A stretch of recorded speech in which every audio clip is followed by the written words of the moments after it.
Fun! Saturday Live! Saturday Live!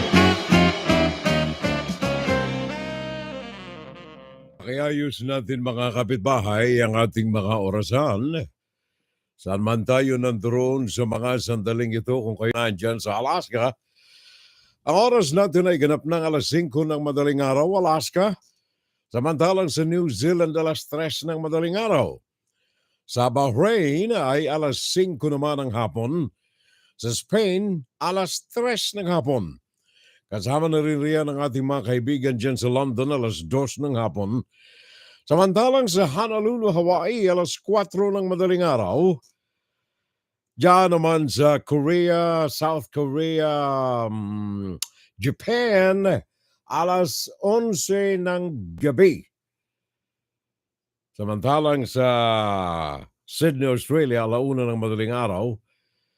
Diyan sa Philippines, ang oras natin ay ganap ng ika-10 ng gabi. Dito sa amin, sa silangang bahagi ng Estados Unidos, ang oras natin mga kapitbahay, ganap ng alas 9 ng umaga.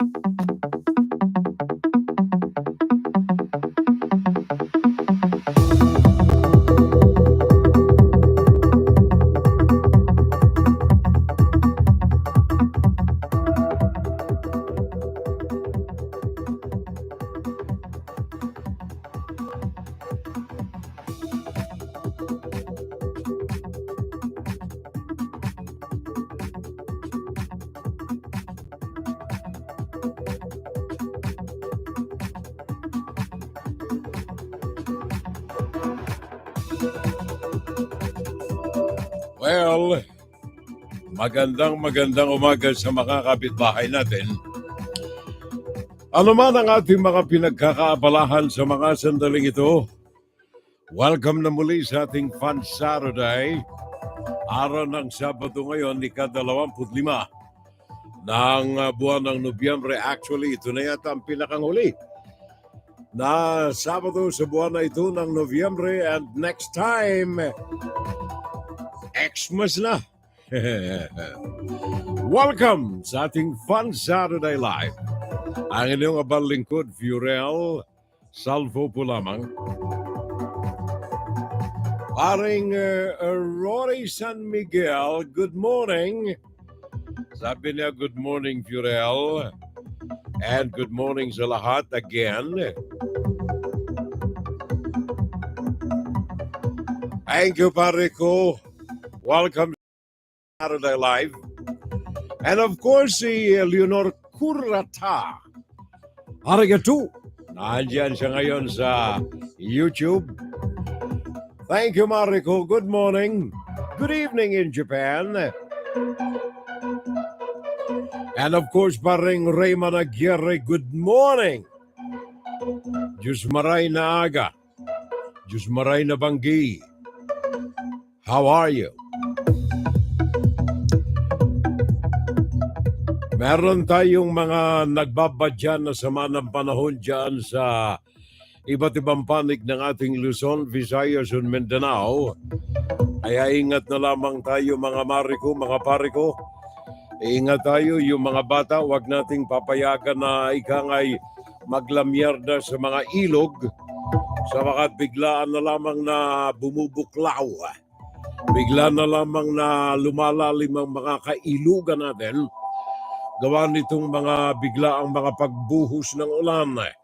Kagaya nitong nangyari dyan sa tatlong mga magka-classmates dyan sa Pilipinas na kung saan ay dapat nasa klase sila kahapon, araw ng Friday. Dapat sila ay mga nag-aaral sa loob ng paaralang kahapon, araw ng Friday. Yung tatlong mga bata na ito, 10 taong gulang, 12 taong gulang yung dalawa, tatlo sila, cut classes, yung naturang magkaka-eskwela. Pagkatapos sa kalayuan sa kanilang paaralan, sa kalayuan, hindi malapit sa kalayuan sa kanilang paaralan, naglamyerda yung tatlong bata, naligo ng hubot-hubad. Kung magbabasa nga naman sila ng kanilang mga damit, malamang na Pag uwi nila, alam ng mga magulang na kung saan ang galing ito mga bata na ito. Ang nangyari, yan ay kahapon araw ng Friday. Yung tatlong mga mag-aaral na ito, pumunta sa ilog, nagtampisaw sa ilog yung tatlo. Of course, hinubad yung kanilang mga damit para hindi mabasa. Ang kaso dahilan sa umuulan sa mga lugar na yan, doon yan sa the Mindanao again, Davao I think. Umulan ng bigla na lamang lumalim yung tubig at nalunod yung tatlong mga bata, 10 and 12 years old.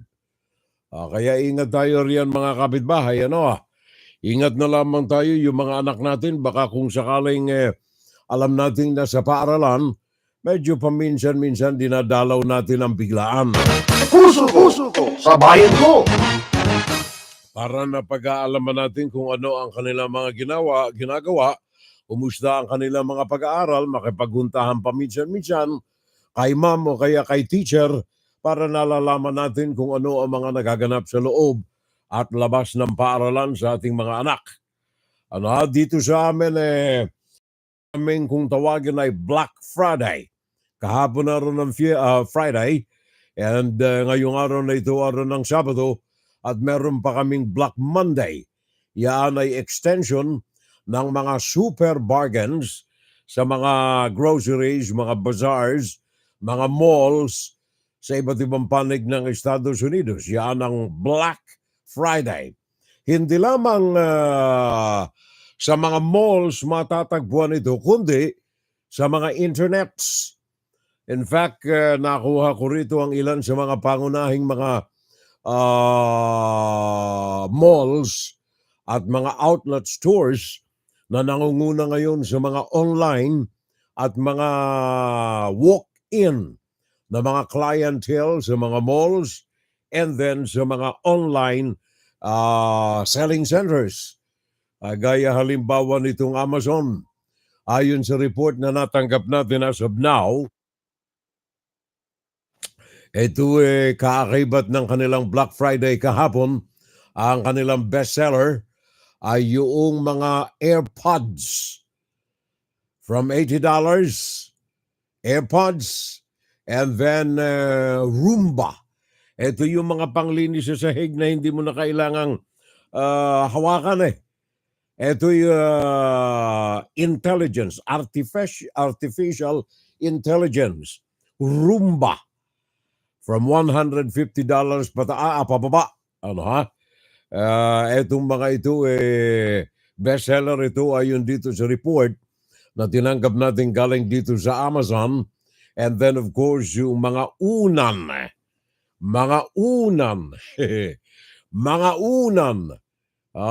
Mantakay mo, magkakano nila na ibibenta ito? $18.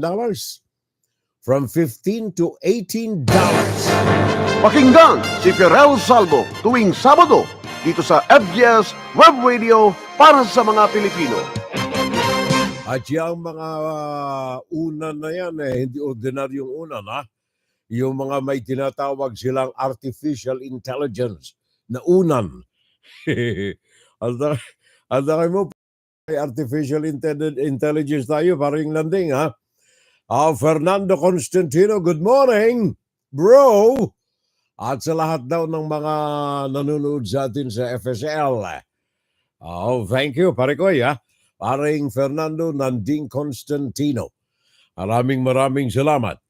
James Escanio, good morning, Fiorel. Originally from Maryland, ngayon ay watching from Florida. In the middle of my vacation, pasyalan mo dyan si Maring Mirna, pare koy, sa Florida. Hanapin mo na lamang yung bahay ni Donald Trump, Mar-a-Lago, at katabi niya, nandyan ang bahay naman ni Mirna Guillermo. Paring James Escanio, as always, enjoying listening to your insights and comments and matters. Stay safe na lamang as always along with your family. Sabi ni paring James Escanio. Escanio ito dapat kaya lamang tayo rito And then paring Sok, Soke Friend Demerano, ang partner natin. Good morning. Of course, nandoon ang partner nila dyan sa Glendale, California. Ang kaibigan nating paring Soke Friend Demerano. Paring Randy San Miguel, ingat ka lamang riyan. At saka dyan sa kababayan ko sa Bicolandia, nagdadala na ko digdi sa Naga, sabi ni paring Kik Mendoza. Kik Mendoza. Huwag kayong hara-hara riyan sa pare ko, ha? Magaling yan sa flying kick. Magaling sa flying kick. Pakinggan si Ferel Salvo tuwing Sabado dito sa FGS Web Radio para sa mga Pilipino. And then, ang iba pang mga supermarts natin dito, mga outlet stores, kagaya ng Kohl's, for example, both online at saka sa mga malls, matatagpuan ninyo itong Kohl's. Ano ito? $15 cash for every $50 spent. Mamtaki mo yan, ha? Maganda ito eh. May rebate kang $15 sa bawat 50 na nagagastos mo. Yan ang kanilang ipinagkaloob dyan sa Kohl's kahapon na ron ng Friday. And then free shipping sa online sa kanila kung meron kayong mabibili sa kanilang online store na halagang $25 and up. Yan ay dyan sa Kohl's. And then of course ang Macy's. Kahapon ay napakaganda ng kanilang Macy's Parade again. As usual, dyan sa New York. Macy's. Two-piece luggages at only $200 dyan sa Macy's. And all the way down, yung mga iba pang mga gamit dyan and real bargains. And then we have Targets and then we have Walmart.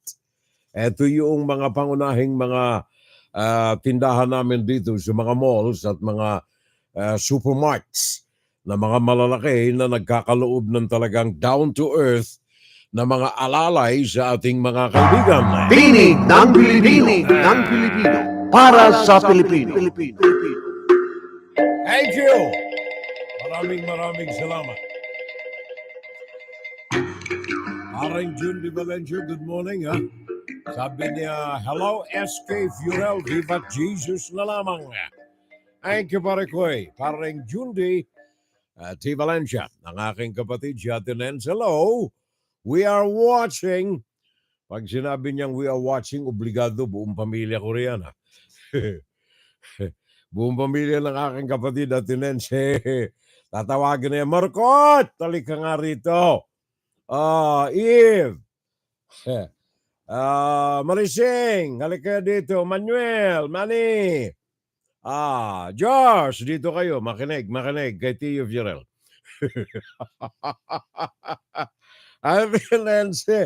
Thank you very much. Maraming salamat sa aking kapatid. Nag-iisa na lamang sa 6 na kapatid kong babae. Nag-iisa na lamang siya ngayon. Sa aming mga 5 lalaki naman, 3 pa kami. Surviving.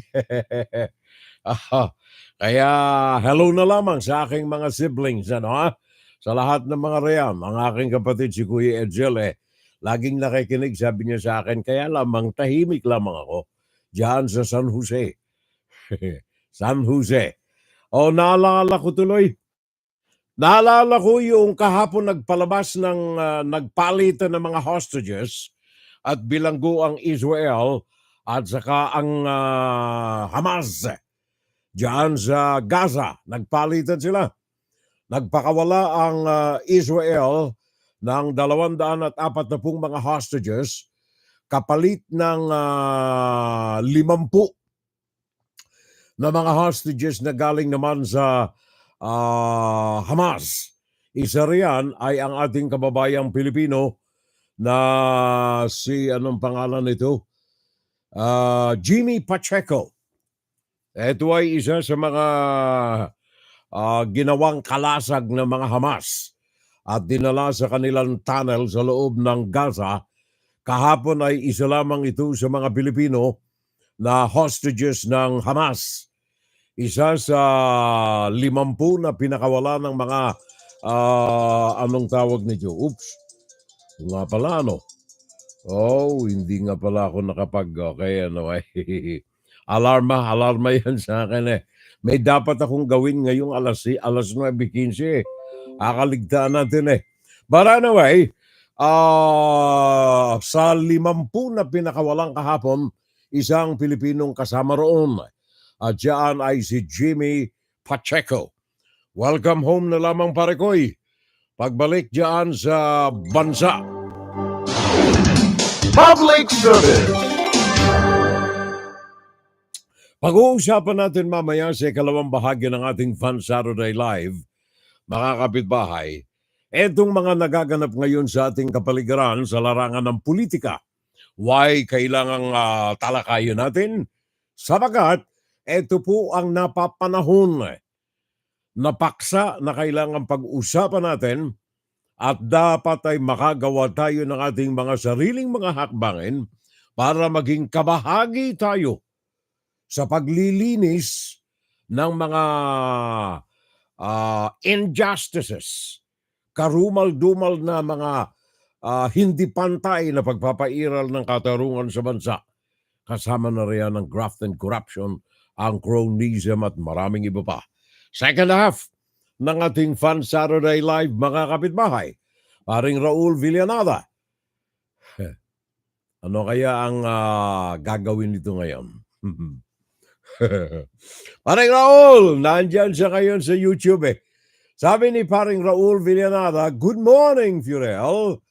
At sa lahat ng ating community, it's a cold but bright morning, 40 degrees in Durham, North Carolina today.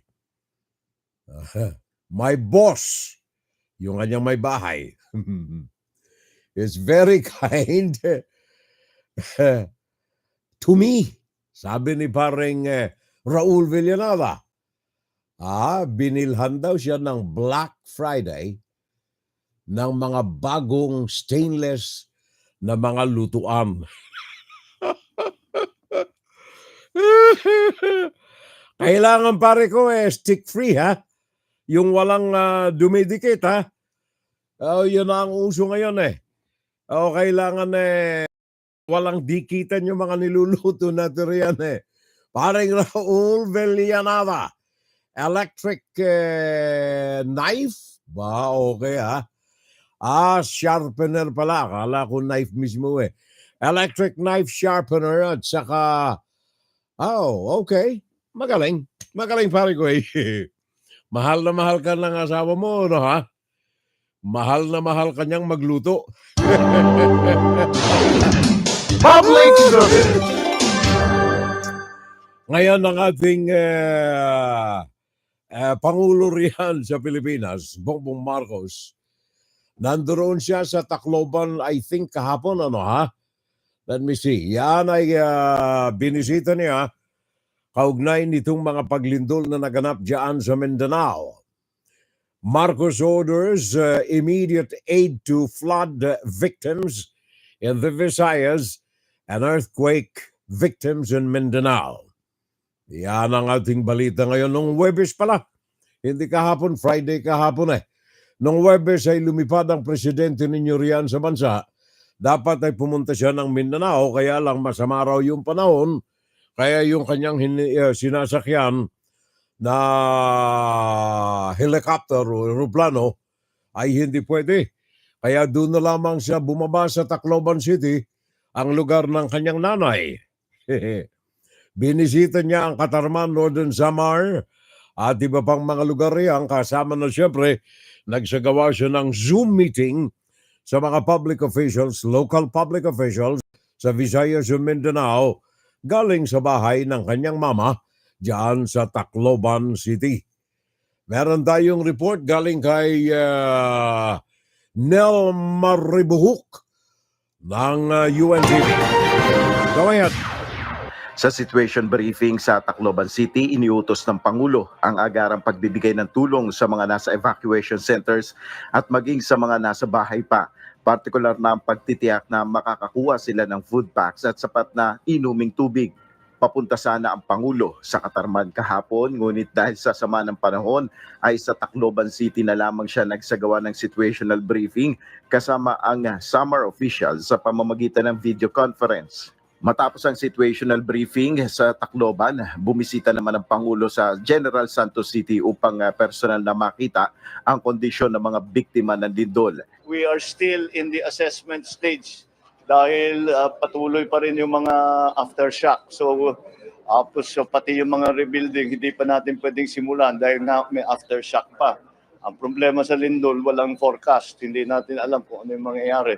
But meron tayong lahat ng assistance na pangangailangan ng mga inabutan, yung nawalan ng bahay, yung mga mangingisda, yung mga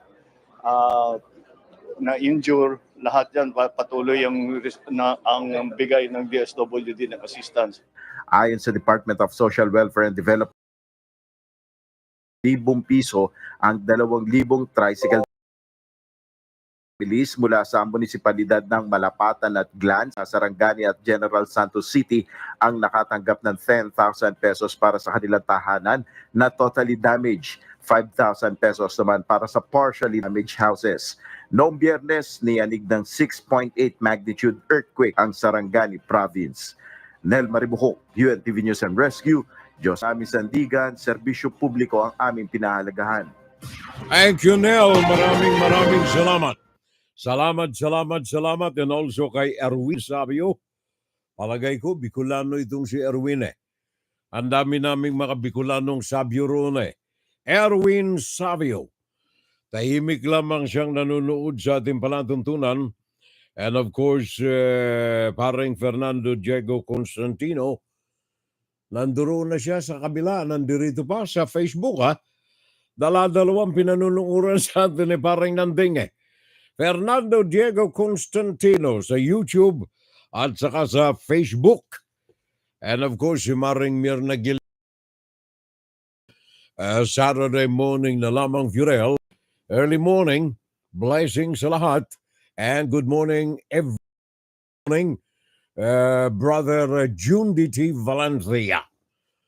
Sabi yan ng kumare natin, Mirna Guillermo. Saan si Mir ngayon? Nasa Chicago o naandyan katabi ni President Donald Trump sa Florida? Saan nandoon? Maalala ko tuloy, maalala ko lamang, ang Australia at saka ang Pilipinas ay nagsimula ngayong araw na ito ng kanilang joint patrol exercises dyan sa South China Sea. Matatandaan ninyo ng Pilipinas at saka ang Amerika ay naglunsad ng kanilang joint patrol the other day. Pagkatapos nito, eto na. Yung Japan, ganun din, ano? Ngayon, ito namang Australia at saka ang Pilipinas, nagsimula ng kanilang paglulunsad ng Joint Air and Sea Patrol mismong dyan sa South China Sea o kaya West Philippine Sea. Kapag West Philippine Sea, ang tinutukoy natin riyan, yung nasa sa loob ng exclusive economic zone ng Pilipinas. Now, itong joint patrol na ito ay 3 araw din na gagawin ng pinagsanib na lakas ng Air Force at saka ng Navy ng Philippines and Australia. Ito bahagi ito ng mga pakikipag-isa diyan sa Pilipinas na mga bansang malalaya natin na mga kaibigan sa bansa sa kanilang mga pangangailangan laban sa hindi nating kaibigan. Anong tawag niyan? Hamon, mapangliit na PLA, People's Liberation Army. Ang ating Philippine Defense Department sa magitan ng ating tagapagsalita, Arsenio Andulong, ay nagpahayag na itong patrol na ito na pinagsanib na lakas ng Australia at saka ng Pilipinas ay mananatili sa mga karagatan sa loob ng 3 araw diyan sa South China Sea. Ito ay kinabibilangan ng 5 mga surveillance aircrafts ng Pilipinas at 2 mga Philippine Navy ships. Sa panig naman ng Australia, nandoon ang kanilang frigate, ang Toowoomba, at saka ang isang surveillance aircraft at ilang mga barko. Yan ay kasalukuyan ngayong araw na ito ng Sabado dyan sa Pinas na naglalayag sa mga karagatan dyan sa West Philippine Sea. Ugnayan, pakinggan. Hindi lamang yan mga kapitbahay. Etong mga ginagawa ng Pilipinas, nakabuntot lagi itong mga Chino, mga miyembro ng People's Liberation Army ng China. Sa joint patrol ng Philippines and United States noong isang araw, nakabuntot ang mga barkong pandigma at ang Coast Guard ng People's Liberation Army Navy. Ito ay pahayag ni General Romeo Browners sa pakikipagpanayam at pagbibigay ng ulat kahapon araw ng Friday sa mga kasama natin sa hanabuhay, mga media men, kaugnay ng joint exercises na ginawa ng Amerika at saka ng Pilipinas. Chino Gaston, GMA News. Miyerkules nang magkasabay naglayag ang mga warship ng Pilipinas at US mula North Luzon pa West Philippine Sea. Sa himpapawid naman, magkasamang lumipad ang mga FA-50 fighter jet ng Philippine Air Force at mga warplane ng Amerika. Sabi ng Chinese Foreign Ministry, hindi dapat makaapekto ang joint patrol sa territorial sovereignty at maritime rights ng China. Batay naman sa ulat ng Reuters, sinabi raw ng Chinese military na nag-enlist o humingi raw ng tulong ang Pilipinas sa mga bansa mula sa ibang rehiyon para magpatrol sa tila pag-uudyok nila ng gulo at nagpapahina sa kapayapaan sa rehiyon. Bulaanan niya ng National Security Council ng Pilipinas na ayon daw sa mga karapatan ng Pilipinas, international law, ang joint patrols ng Amerika at Pilipinas. Hindi raw hahayaan ng Pilipinas ang anumang pagtatangka na i-undermine ang mga lehitimong aksyon para maprotektahan ang ating mga karapatan. Sabi pa ng Defense Department, sino bang nananakop? Sino ba ang kumukupkop sa South China Sea, no? O sa West Philippine Sea, lalo na. It is China. The Philippines is not stirring up trouble. This is the reverse of the truth. It's an absolute falsity for China to say that. kinumpirma naman ng AFP na bumuntot at nagmasid ang mga Chinese aircraft at barko habang ginagawa ang joint patrols. May mga na-detect tayo, yes. There were in fact People's Liberation Army Navy that were shadowing our ships while they were conducting the joint maritime patrols. Bago nito, nagsagawa ng joint sail ang Pilipinas kasama ang iba pang bansang tutol sa pag-aangkin ng China sa buong South China Sea gaya ng US, UK, Canada, Japan at Australia. Tinutulan naman ng China ang inihaing resolusyon ng Pilipinas at Indonesia sa Asia Pacific Parliamentary Forum na naglalayong gamitin ang United Nations Convention on the Law of the Sea o UNCLOS para madesisyonan ang lahat na pagtatalo o dispute tungkol sa maritime security. Para sa GMA Integrated News, Chino Gaston nakatutok, 24 oras. Thank you, maraming salamat, Gino. Thank you very much. At saka kay Lorraine, kay Elizabeth Lloren, thank you very much din sa alalay sa atin.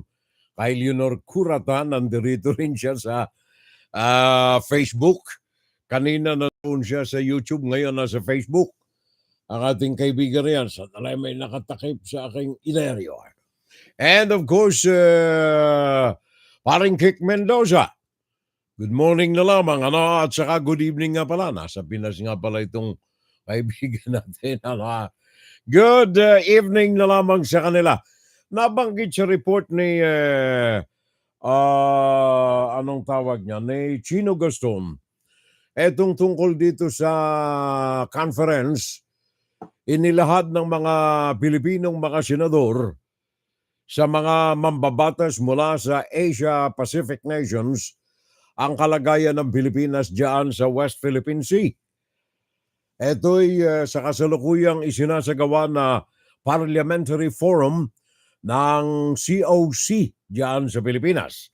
May inilatag rin ng mga resolusyon kaugnay ng Code of Conduct sa South China Sea, pero medyo malabo na ito'y maaprubahan gawa ng merong mga tumututol na mga kakampi, especially diyan sa China. Oh, Code of Conduct. Natatandaan ninyo yung COC na yan, matagal ng issue yan eh. Napakatagal na, panahon pa ni Duterte. Kaya lang nung panahon ni Duterte, sabi niya kailangan ng Code of Conduct galing at binalangkas ng Communist China. Samantalang ang concern dito, ang talagang tao na mga tinatamaan dito, ay mga mamamayan ng mga bansa ng Southeast Asia na mga sinusupil ang mga karapatan ng mga ito sa karagatan ng China Sea nitong China's Communist Party. Yun ang isinusulong nung araw ni Rodrigo Duterte. Kaya walang nangyari doon sa COC. Ngayon, merong komperensya ngayon itong mga mambabatas nating mga Pilipino. Kaagapay ang mga mambabatas sa iba't ibang panig ng Southeast Asian regions. Parliamentarians, 237. Ang mga lumahok dito galing sa 18 mga bansa. Ang isa sa mga pinag-uusapan ay ito pong karapatan ng mga mamamayan at ng mga bansa sa karagatan ng West Philippine Sea. Kaya lamang malabo na maaprubahan gawa ng ang China ay hinaharangan. Ang China ayaw na mabuo ang anumang conduct, Code of Conduct ng mga Asyano dyan sa West Philippine Sea. Meron tayong dagdag galing kay Harleen Delgado ng UNTV. Representatives of our respective governments, it is incumbent upon us to raise serious Senator concerns Estrada, over recent Jinggoy. developments in the West Philippine Sea. Sumentro sa kahalagahan ng dialogo at diplomasya sa pagresolba sa mga hamon sa South China Sea ang mensahe ng Pilipinas sa mga mambabatas mula sa iba't ibang bansa sa Asia-Pacific region. Sa plenary session ng Political and Security Matters sa ikalawang araw ng 31st Asia-Pacific Parliamentary Forum o APPF, binigyang diin ni Senator Jinggoy Estrada na siya ring chairperson ng Senate Committee on National Defense na dapat matugunan ang sitwasyon sa West Philippine Sea dahil sa posibleng epekto nito sa kapayapaan at katatagan sa rehiyon. Paglilinaw ng senador, ang mga issue na kanilang binibigyang atensyon ay hindi para manisi o magkampihan, kundi pagsasalamin sa commitment ng member states sa rule-based international order. It is through our collective diplomatic efforts that we can send a strong message of unity, urging all parties involved to prioritize dialogue over confrontation and cooperation over competition. Binanggit din ng senador ang posisyon ni President Ferdinand Marcos Jr. na ayusin ang sigalot sa diplomatikong pamamaraan at ang pulong nito kay Chinese President Xi Jinping sa APEC Summit. Kinilala rin nito ang pagbalangkas ng Reciprocal Access Agreement sa pagitan ng Pilipinas at Japan na anyay magpapalakas sa defense cooperation ng dalawang bansa. Naghain ng draft resolution ang Pilipinas at Indonesia na nananawagan sa mga member parliament na suportahan ang kani-kanilang mga bansa sa pagbuo ng Code of Conduct sa South China Sea na naaayon sa international law, partikular na sa United Nations Convention on the Law of the Sea o UNCLOS. Pero tila malabo na nila ito maaprubahan dahil tinutulan na umano ito ng China. Kailangan kasing magkaroon ng konsensus kung saan kailangang aprubahan ito ng lahat ng miyembrong bansa. Umaasa ang mga mamabatas na magiging daan ng pagtitipon para mas mapaigting pa ang kooperasyon ng mga bansa para sa pagtugon sa mga hamon sa Asia-Pacific region. Harleen Delgado, UNTV News and Rescue. Diyos ang aming sandigan, serbisyo publiko ang aming pinahahalagahan.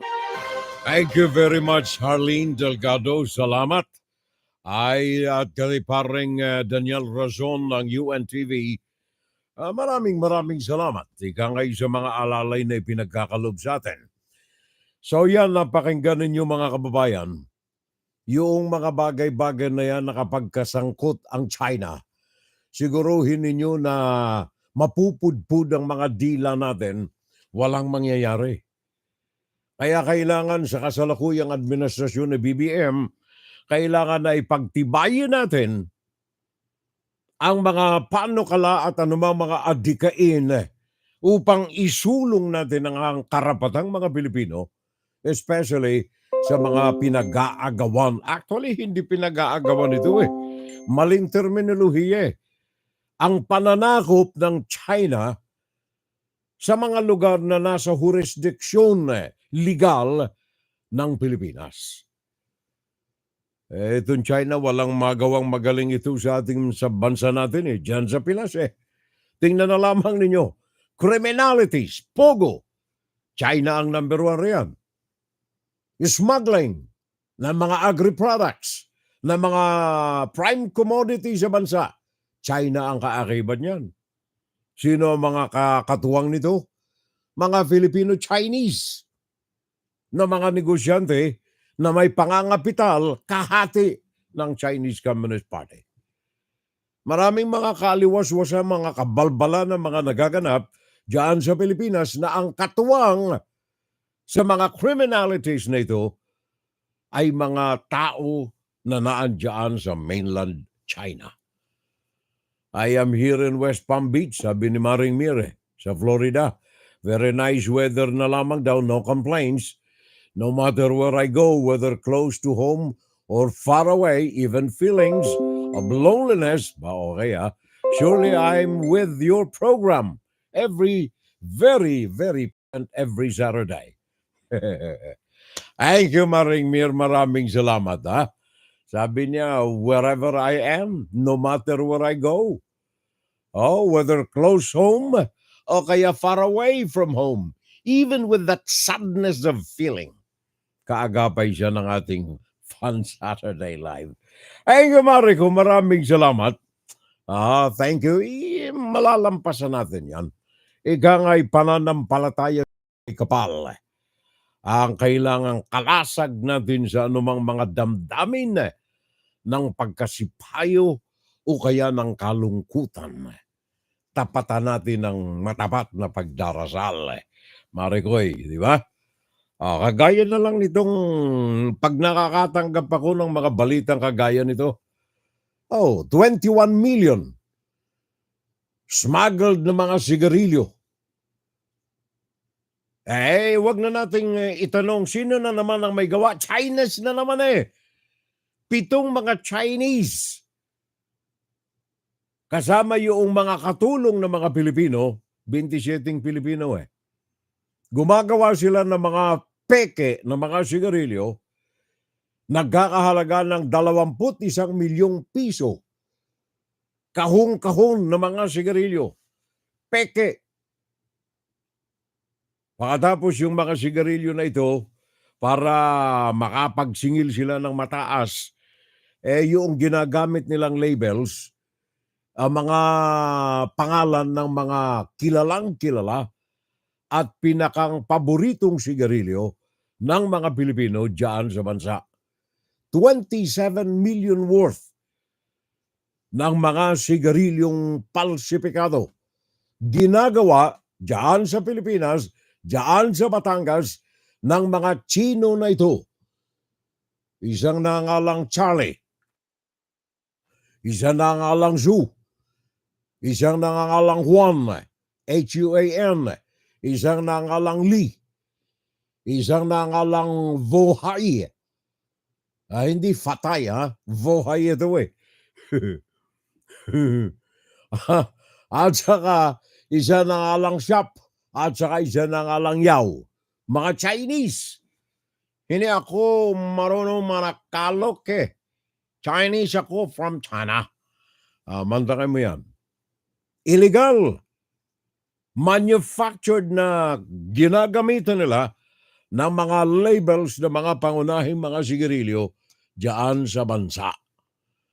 Kaya kapag kayo nauubo doon sa sigarilyong hinihitit ninyo, baka ito ay galing dito sa 21 million na halaga ng mga palsipikadong mga sigarilyo. Dave Abuel ng News Television, Channel 5. Nasa kote ng mga pulis ang dalawang lalaking yan sa bypass operation sa isang gated property sa Goncillo, Batangas itong Miyerkules. Gated property Nang pa, buksan ha? kasi ang isa sa mga kahon mula sa dala nilang sasakyan, tumambad ang mga illegally manufactured o pekeng kahan ng sigarilyo. Hawak pa ng isa sa mga lalaki ang marked money na ginamit sa buy-bust. Kahon-kahong pekeng yosi pa ang nabisto sa loob ng sasakyan. Ano to, may mga permit ba to? Sigarilyo niyo? Hindi namin alam. Hindi niyo alam? Nang pasukin ng mga operatiba ang warehouse sa property, nakita ang pagawaan ng mga peking sigarilyo. Halos 700 kahon ng mga peking yosi ang nakumpiska. Higit 30 individual ang naaresto. 6 sa kanila ang mga Chinese at isa raw sa kanila ang itinuturing na boss. Ayon sa mga otoridad, June pa nagsimula ang illegal na operasyong ito. Nagsimula lang ito sa isang kunyari farm, no? Kaya itong mga taga rito sa barangay na ito is hindi nila nalaman kasi nga nakikita nila is puro manok at mga nagtatanim lang ng mga kahoy yung mga tao. Lumalabas na pagkagawa sa mga sigarilyo, nilalagyan ito ng label ng isang kilalang brand.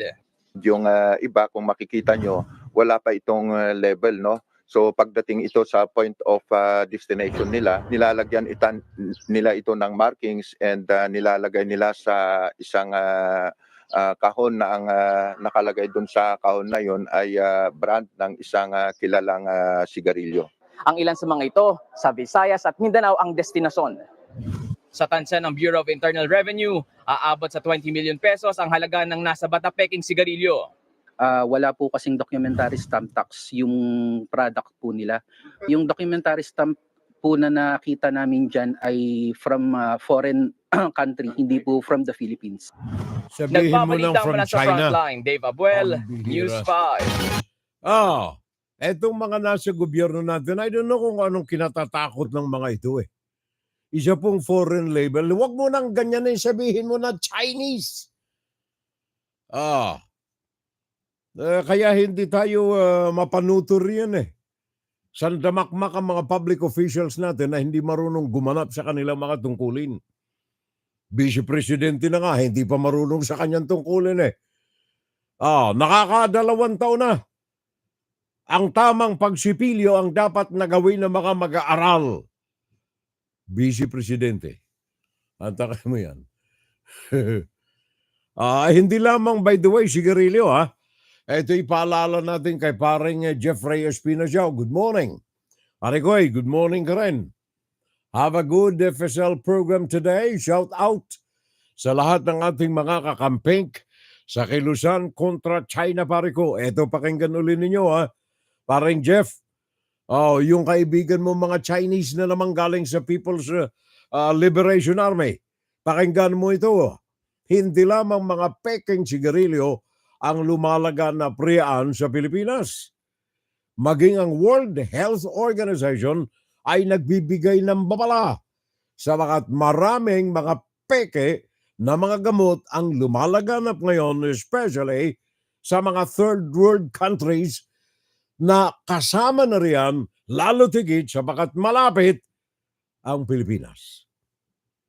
Drug counterfeiting spreading globally at a disturbing rate. Galing ito mismo sa World Health Organization. Newer and improved steps are required in preventing the global drug counterfeiting. Meron tayong report galing mismo ito kay JC Cuseco ng News Television Channel 5. Paalala po lamang natin ito para napag-aalaman natin ano ang mga palsipikado na mga gamot na ito, paano natin malalabanan, paano natin kikilalanin, at saan tayo dapat magreklamo. Sa pag-aaral ng World Health Organization, isa sa 10 medical products sa mga low at middle income na mga bansa, kundi substandard ay pineke. Dito sa Pilipinas, nakapagtala ang Food and Drug Administration ng 31 counterfeit drugs o peking mga gamot mula Enero hanggang Nobyembre ngayong taon. 19 dyan over-the-counter o yung pwedeng bilhin kahit walang reseta ng doktor. 8 ang prescription o nangangailangan ng reseta, habang 4 ang pang-home remedy. Wala tayong mga kasiguraduhan sa kanilang mga claims and at the same time on their active ingredient. They thought na nakatipid sila. Akala lang nila yon, pero ang problema doon, yung sakit nila, that they are depending on the medicine is actually hindi pala gumagaling. Kabilang sa mga pinepeking gamot ay yung pangontra sa rabies. So kung nasaan po yung demand, yun po yung pinepeke. Sabi ng FDA, dapat suriin ng husto ang label o packaging ng mga produkto. Yung packaging pa lang, makikita mo na kagad kung gaano siya ka-fake. Kasi unang-una, there are irregularities in the printed materials. Number two, the color of the packaging itself. Maaari ring bumisita sa website ng FDA para sa mga abiso kaugnay ng mga peking gamot. Kanina, inilunsad ng FDA ang Oplan Catharos para labanan ang paglaganap ng counterfeit medicine sa merkado. We recognize na meron pong physical markets na kailangan bantayan. But apart doon, alam namin na yung technological advancements, the violators have been invading din yung mga online platforms. May ikipagtulungan sila sa Philippine National Police para mahuli ang mga nagbebenta at gumagawa ng peking gamot. Panawagan ng FDA sa publiko, bumili ng gamot sa mga lisensyadong drugstore at mga botika. Nagbabalita mula sa Frontline, JC Cosicon, News 5. Thank you very much, JC. Maraming salamat. At kay Mr. Pangilinan ng Television Channel 5, thank you. Maraming salamat po sa inyo riyan. Now, kaugnay nitong mga produktong lumalaganap riyan, especially ang pagsasamantala ng mga tauhan ng Chinese Communist Party na saksakan ng Pilipinas ng mga palsipikadong kung ano-ano at mga produktong low quality. Low quality, pare ko. Tayo mga Pinoy, nung isang araw na ako'y naglunsad nitong online survey, kung papaano natin o ano ang mga produktong kinukonsumo natin sa bansa at saka ano ang mga kalidad na mga produkto na ito na mga kinukonsumo natin sa bansa, ang ilan sa mga feedbacks na natatanggap natin, wala ho tayong magagawa, Fiorel.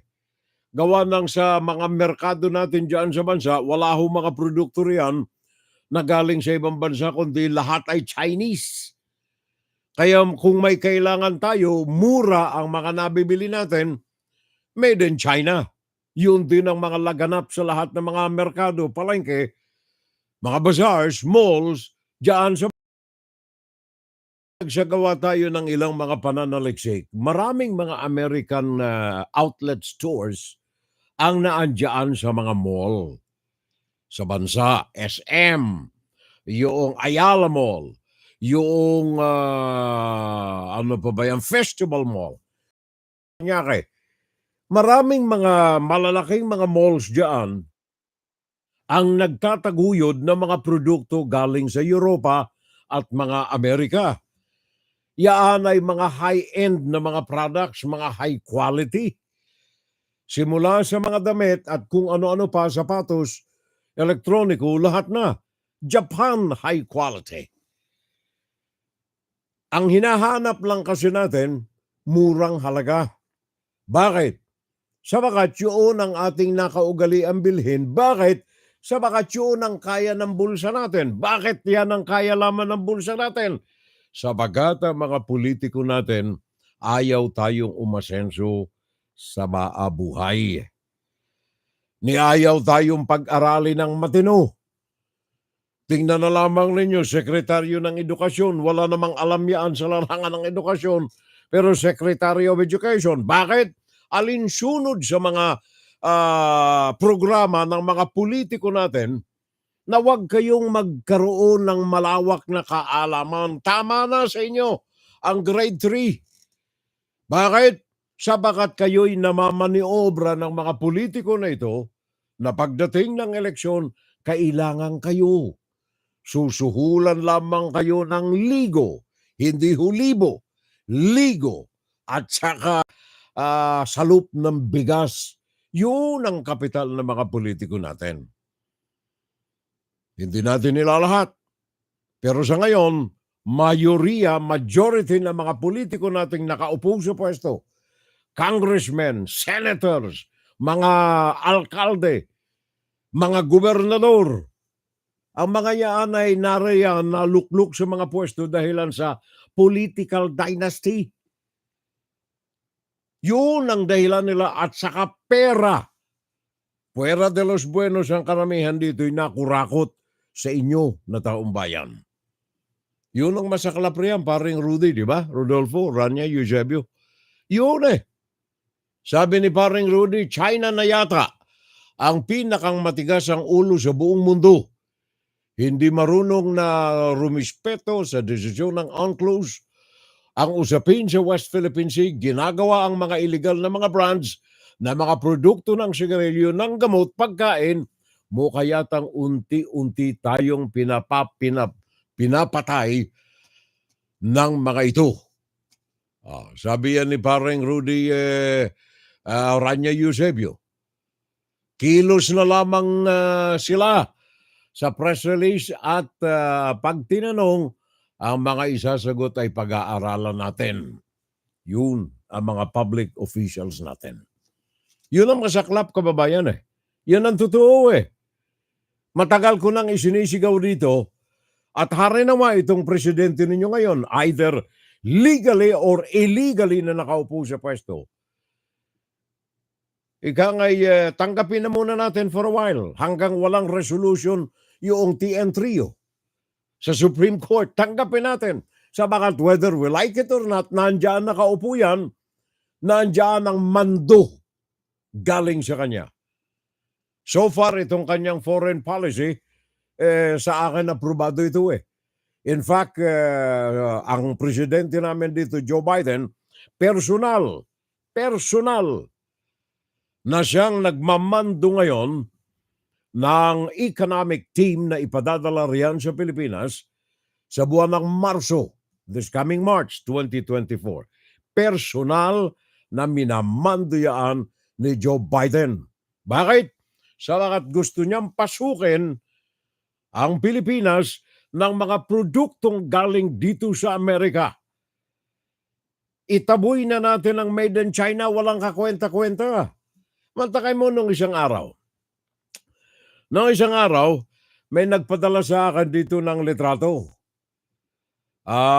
Alam niyang kolektor ako ng mga relo eh. Nagpadala sa akin ng litrato. Etong litrato na ito ay litrato ng diesel pamantin, ha? Diesel watch. Ito isa sa mga luxury watches na ginagawa ng isang malaking kumpanya na nakabase sa Italy. Fortunately, yung aking isang anak na babae ay isa sa mga executives nitong diesel watch. In fact, nito sanang birthday ng asawa ko, gusto ko sana siyang regaluhan ng diesel watch eh. Kaya lamang yung in-order ko hindi nakarating ng tama. Ngayon, doon sa isang kaibigan ko, alam niyang kolektor ako ng mga relo. Pinadalhan ako ng litrato. Bumili siya ng mamahaling relo. Diesel watch din. Ito yung model ito eh. Yung sandamakmak ang design eh. Pinadala sa akin yung litrato, binili niya raw ito sa isang nakita niya sa YouTube, Facebook. Nakita niya sa Facebook na ang presyo binawasan 80% lower than the original price. Hantakan mo yan, ha? Diesel watch, 80% lower than the price. So, bumili itong kaibigan natin.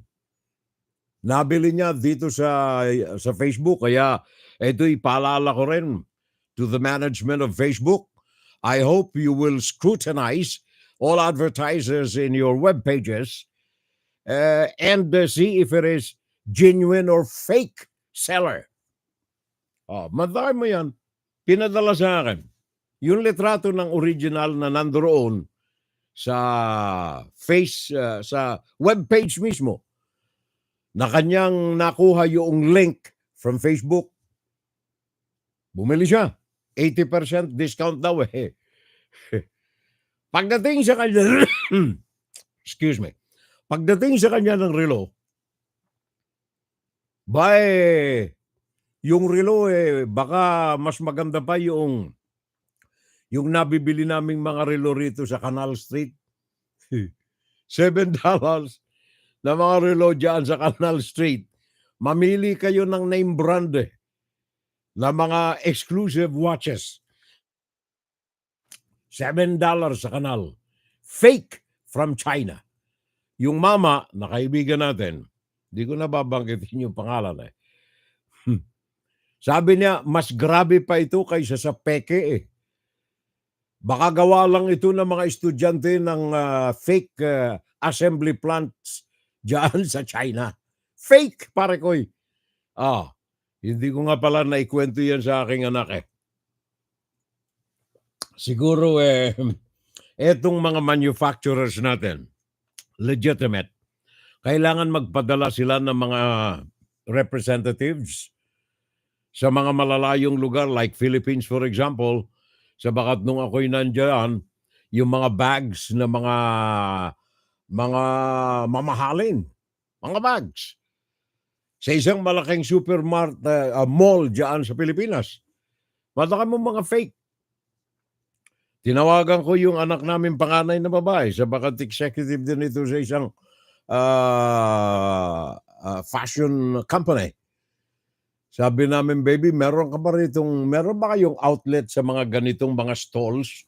Sabi niya, wala pa Mga outlets namin dyan sa Pinas, doon sa mga malalaking mall at saka meron kaming standards na sinusunod bago pagkalooban ng prangkesa. Mantakay mo yan.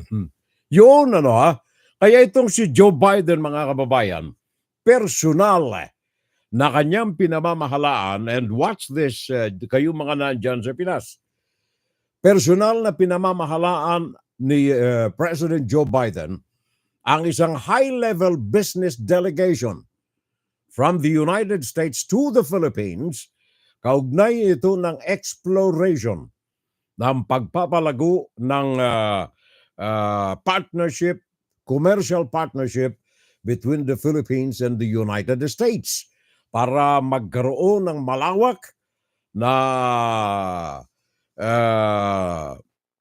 business relationships ang Pilipinas at saka ang Amerika na pinatay ni Rodrigo Duterte sa loob ng 6 na taon na kanyang panunungkulan. Kaya ano ang sabi nitong presidente ng American Chamber of Commerce diyan sa Pilipinas, Frank Thiel? Sabi niya, ito ay napakagandang kilos hindi lamang ng pamahalaan ng Pilipinas, kundi ng Amerika na pamunuan mismo no less than the President of the United States, Joe Biden, ang ugnayang pangkomersyo ng Pilipinas at saka ng Estados Unidos. We are expecting in March of 2024 a very large trade mission that will bring a number of American companies that are looking to set up shop in the Philippines. It will be high-level executives, different industries will be looking to try and see if they can invest in the Philippines. They were looking for opportunities. One thing that is very interesting to note, President Biden is actually directing the trade mission. He's going to be supporting, he's going to be organizing. It's what we have been led to understand. American companies have a very large presence in the Philippines already. We have the likes of JP Morgan, Microsoft, 3M, Procter & Gamble, Coca-Cola. These are very large companies and very large investments in the Philippines. We're hoping to see more investments. This country offers a lot of great opportunities and possibilities. I think American companies would be very interested in coming in. The relationship between the U.S. and the Philippines right now is an all-time high, super strong. We have an excellent ambassador in the Philippines. We have a great ambassador in Washington, D.C., Ambassador Romualdez. I think the relationship is probably at the strongest point that it has been in many, many years. We would love to see more American companies come in the not too distant future. We may see additional energy companies coming in. President Marcos was able to sign a nuclear agreement with the United States government that's going to open up the door for nuclear energy to come back to the Philippines. Meralco actually signed a memorandum of agreement with a company called Ultrasafe Nuclear to deploy the microreactor. All of those things are very positive steps, and I think that's going to bring additional investment into the Philippines. We need to improve the manufacturing sector. There are some challenges associated with that. Production costs in the Philippines are a bit high. President Marcos selected a really smart group of secretaries. They're working very hard to try and bring additional investment into the country. I think he needs to continue to do that. I think he needs to continue the dialogue with the U.S., and he needs to bring, that's going to help us bring additional companies into the country. Hindi lamang yung mga additional companies eh. The quality of consumer products na mapapasa kamay ng mga Pilipino. Ano ang sabi ni Maring Curata Leonor? Ang pamahalaan ng Japan ay nagbabala na wag daw kayong bibili ng mga prutas na galing sa China katulad ng mga apple, ng orange, ng watermelon o kaya maging ng bigas dahilan sa delikado raw ito. Naalala ninyo at one time tinalakay natin yung bigas na plastic sa ating palatuntunan? Several months ago, probably a year ago, lumaganap dyan sa Pilipinas yung mga reklamo na yung mga bigas may halo na mga plastic from China. May halong plastic. Mantakin mo yan, di natutunaw ang plastic ha. Di natutunaw. Maging sa bituka natin, hindi matutunaw yung plastic. Pero bigas na may halong plastic. Now, etong mga produktong galing dito sa Amerika, makasisiguro kayo ng kalidad. Although sa ngayon, marami na ho tayo mga malls dyan ang nagkalat ang mga US-made products at saka mga US-made, ang mga US companies. Nadyan, simula sa mga pagkain, McDonald's na mga ganyan, hanggang sa mga damit, mga luxury items ng mga social natin, ng mga kababayan. Yung mga malls natin dyan, dotted with most American products at mga retail stores. Kaya nasa sa atin na yan eh. Although sabi ko na nga, hindi ko masisisi yung marami sa mga kababayan natin na China-made ang binibili sapagat yun lang ang kaya ng kanilang bulsa. Yun lang ang kaya ng kanilang bulsa. Bakit? Sapagat tayo ay nais na mga politiko na ito na hindi umasenso sa buhay.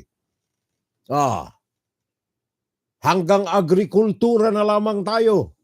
Bakit? Sapagat diyan nagsisimula ang ating bituka, hindi lamang yan, diyan tayo isinadlak ng ating mga politiko.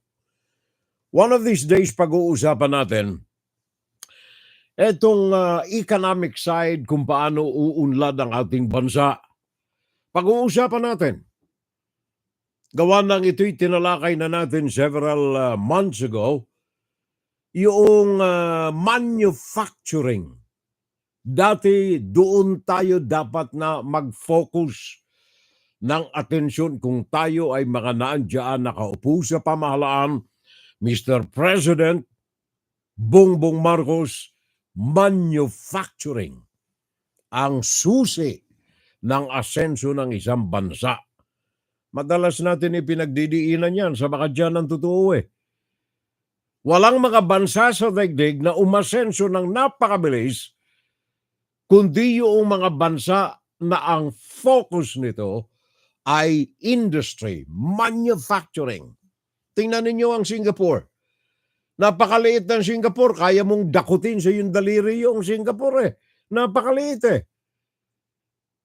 Pero simula nang naupo si Lee Kuan Yew noong mga 1960s, bumulusok paimbulog pataas ang Singapore. Isa sa mga pinakang mayayamang bansa sa daigdig. Why? Manufacturing. Yung China na lamang. Pupungas-pungas ang China bago ito dinaklot ng Amerika at isinama sa World Trade Organization. Ngayon sino ang balasuba sa World Trade Organization na ni isang batas na pinairal ng World Trade hindi sinusunod? Parang Rodolfo Ranyo Eusebio, China. Lahat ng mga alituntunin ng World Trade Organization binalasubas ng China. Kaya tama ka paring Rudy, Rodolfo Rania Eusebio, pinakamatigas ang ulo, hindi lang pinakamatigas, pinakabalasubas ang Chinese Communist Party sa World Trade Organization. Dokumentado yan na may papeles yan. Yan ang totoo. Juan, Saturday Live! Saturday Live! Nasa ikalawang bahagi na tayo ng ating Fun Saturday Live. Pakinggan si Ferrell Salvo tuwing Sabado dito sa FGS Web Radio para sa mga Pilipino. Paring Kix Mendoza, 90% ng mga laruan are made in China, which technically makes by China elves, sabi ni paring Kix Mendoza. Ang Japan ay maraming mga factory dito, sabi ni Leonor Kurata. Inside, Kuro-Kuro, Opinion, Pan Saturday Live. Nasa ikalawang bahagi tayo ng ating palatuntunan, mga kababayan, Insights. Pag-usapan natin ang ilang mga mahalagang mga punto ngayong araw na ito. Para po ikang ay maibahagi man lamang natin ang isang sentimo ng ating kaalaman sa mga bagay with the hope, sa pag-asa, na tayo po ay makatulong na ikang ay maiayos ang direksyon ng ating bansa kung makatutulong ang mga bagay na pag-uusapan natin. Ang ating paksa ngayon ay may kaugnayan dito sa kahilingan hindi lamang ng mga congressmen, ng ilang mga senador, kundi ng mga nakararami sa mga kababayan natin. Especially yung mga direkto na naapektuhan ng mga salvaging, mga killings, tukhang, at marami bang mga inhustisya na natatanggap especially ng ating mga mahihirap na mga kababayan. Lahat ng mga ito ay dumudulog sa presidente one way or the other at hinihingi sa presidente na ipairal ang katarungan, justice, especially dito sa hindi mabigyan-bigyan na solusyon ng pamahalaan for one reason or another. Dito sa mga kahilingan na ito, si Rodrigo Duterte nang gagalaete. Araw-araw doon sa kanyang kakampi na broadcast station dyan, si Kibuloy, doon araw-araw na ipinararating niya ang kanyang mga pagbabanta, presumably assuming that he is still a powerful man in the country. Araw-araw nagbabanta, fuming mad, Rodrigo Duterte. To the extent na gumagamit ito ng mga foul languages laban sa mga taong kanyang tinutukoy sa kanyang mga pagtuligsa. To the extent na muli siyang nagbababala, yan ay nasabi ko na even prior na nailathala sa mga periodiko at broadcast, sinabi ko na yan Isang araw pa, ahead of time, na ang panakot ni Rodrigo Duterte, kakandidato siyang vice-presidente, kung hindi ay senador. Ang senador ang nakasisiguro na tayo. Nais niyan tumakbo riyan para muling mabalik sa pwesto kagaya ni wheelchair woman Gloria Macapagal-Arroyo. Ang ating politika sa bansa, mga kababayan, nasa breaking point ngayon. It's either we go to the right path o magpatianod tayo sa mga taong balasubas na nanungkulan sa ating pamahalaan. I've been in broadcast for almost 60 years now. Sa next year, 60 taon na ako nasa broadcast. Napagmasdan ko ang transformation ng politika sa bansa. From 1964 sa panahon ni Diosdado Macapagal, nasa broadcast na ako. Pumasok si Marcos, Ferdinand Marcos Sr. for 21 years. Pumasok si Corazon Aquino. And then si Fidel Ramos. And then si Irap Estrada. And then si Gloria Macapagal. And Noynoy Aquino. And then Rodrigo Duterte. Nakita niyo. Kung ikukumpara ninyo doon sa pre-Marcos era, nandiyan sina Quezon, hindi ko na inabutan yan, pero nag-aral tayo ng Philippine history.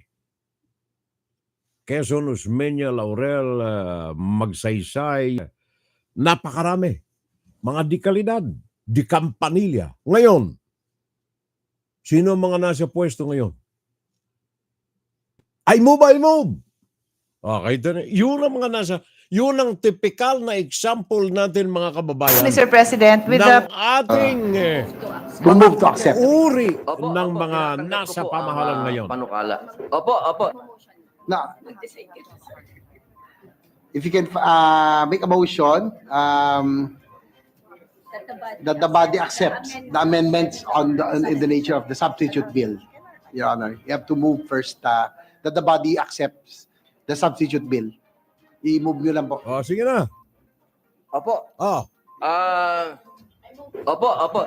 I move. Englishin ko na to. Kahit mo na. Sayang oras ko riyan eh. Yun ang mga uri ng mga politiko natin, mga kababayan ngayon. Fuera de los buenos, hindi natin nila lahat. Pero marami tayo mga naandyan. And to think na ang mga tao na ito ang mga bumabalangkas ng batas dyan sa Pilipinas. Ang masaklap nito mga kababayan, kapag ang seguridad, ang hustisya, ang katarungan ang naaapektuhan. Tingnan na lamang ninyo si Laila de Lima. Yan ay tinalakay natin the other Saturday. Tingnan ninyo si Laila de Lima. Kapag ang katarungan sa bansa ay hindi na ipatutupad ng ayon sa makatao, makadiyos na mga pamamaraan, wala mangyayari sa atin dyan sa bansang Pilipinas. China, lalo tayong malilintikan dyan sa Pilipinas. Kaya nga ba't ito pong issue na ito ni Laila de Lima ay isa sa mga aminan ng katarungan sa bansa. Laila de Lima. Walang basihan lahat ng mga binusal na mga testigo ni Aguirre. Department of Justice yan, ha? Secretary of the Department of Justice, Vitaliano Aguirre. Ano ang mga itinuturong daliri laban sa kanya? Mga testigo laban kay Laila de Lima, inipit, tinakot, mga bilanggo, pinangakuan ng kung ano-ano ni Vitaliano Aguirre para idiin si Laila de Lima. Justice system diyan sa Pilipinas. Kaya maging itong ombudsman, although ako'y may malaking pagdududa. Yung Court of Appeals, by the way, the other day, ngayon, Sabado pala, diyan sa Pinas, yung Court of Appeals, inutusan ng ombudsman na muling buhayin, pakinggan, dinggin ang isinangat na reklamo ni Laila de Lima labang kay Vitaliano Aguirre at Menardo Guevara dahilan sa paggamit ng mga ex-con, o hindi ex-con kundi mga convicts, mga bilanggo na may mga karumal-dumal na mga kriminalidad na nagawa ng mga ito na ginamit ni Vitaliano Aguirre labang kay Laila de Lima. Kaya si Laila de Lima nagsangat ng kaso. At the time na ito'y isinangat ng kaso, si Rodrigo Duterte ang naupo. laban ang kaso sa kanyang Secretary of Justice at saka anong tawag niyan? Di ko na maalala yung pwesto ni Medardo Guevara. Sinangat na kaso ni Laila de Lima. Ibinasura ng ombudsman during the time of Rodrigo Duterte. Ngayon sabi ng Court of Appeal sa ombudsman, buhayin ang kaso na ito, pakinggan ang merito ng akusasyon ni Laila de Lima. Justice system sa bansa.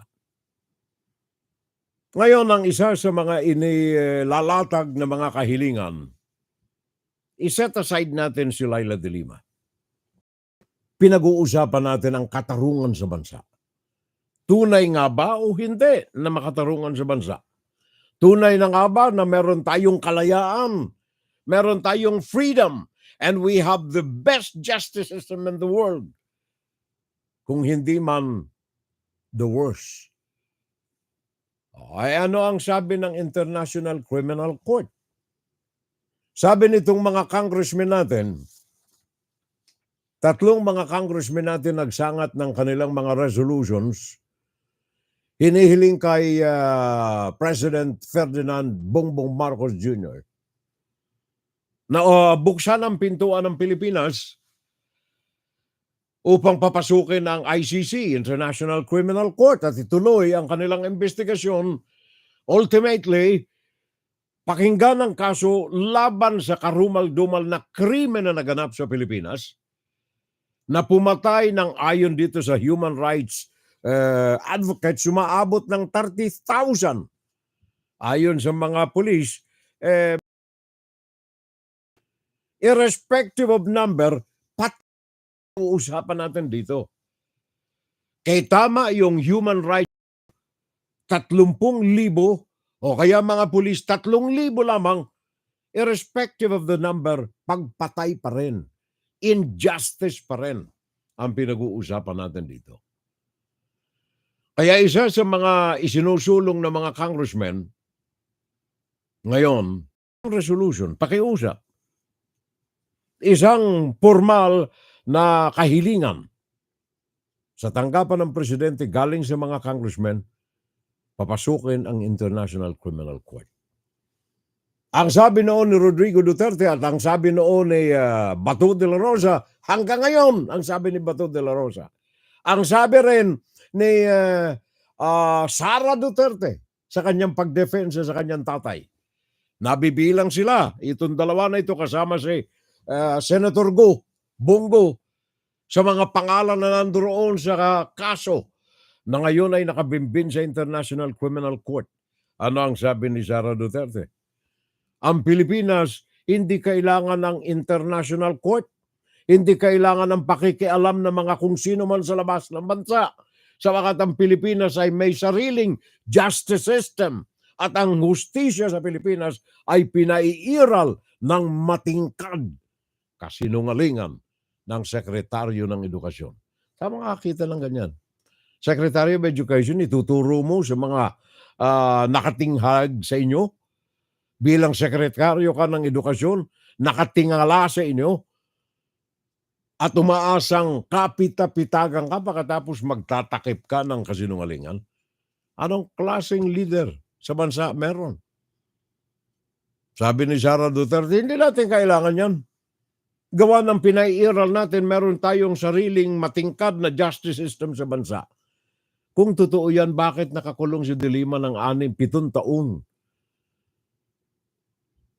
Na ngayon yung mga tao na dapat magturo sa kanya ng guilt, ayaw na. Itinuro lang kami, isinulong lang kami ni Betaliano Aguirre, tinatakot kami eh. Binibigyan kami ng kaluwagan na makalaya sa paglakad-lakad sa loob ng bilangguan, basta sa ituro lang namin.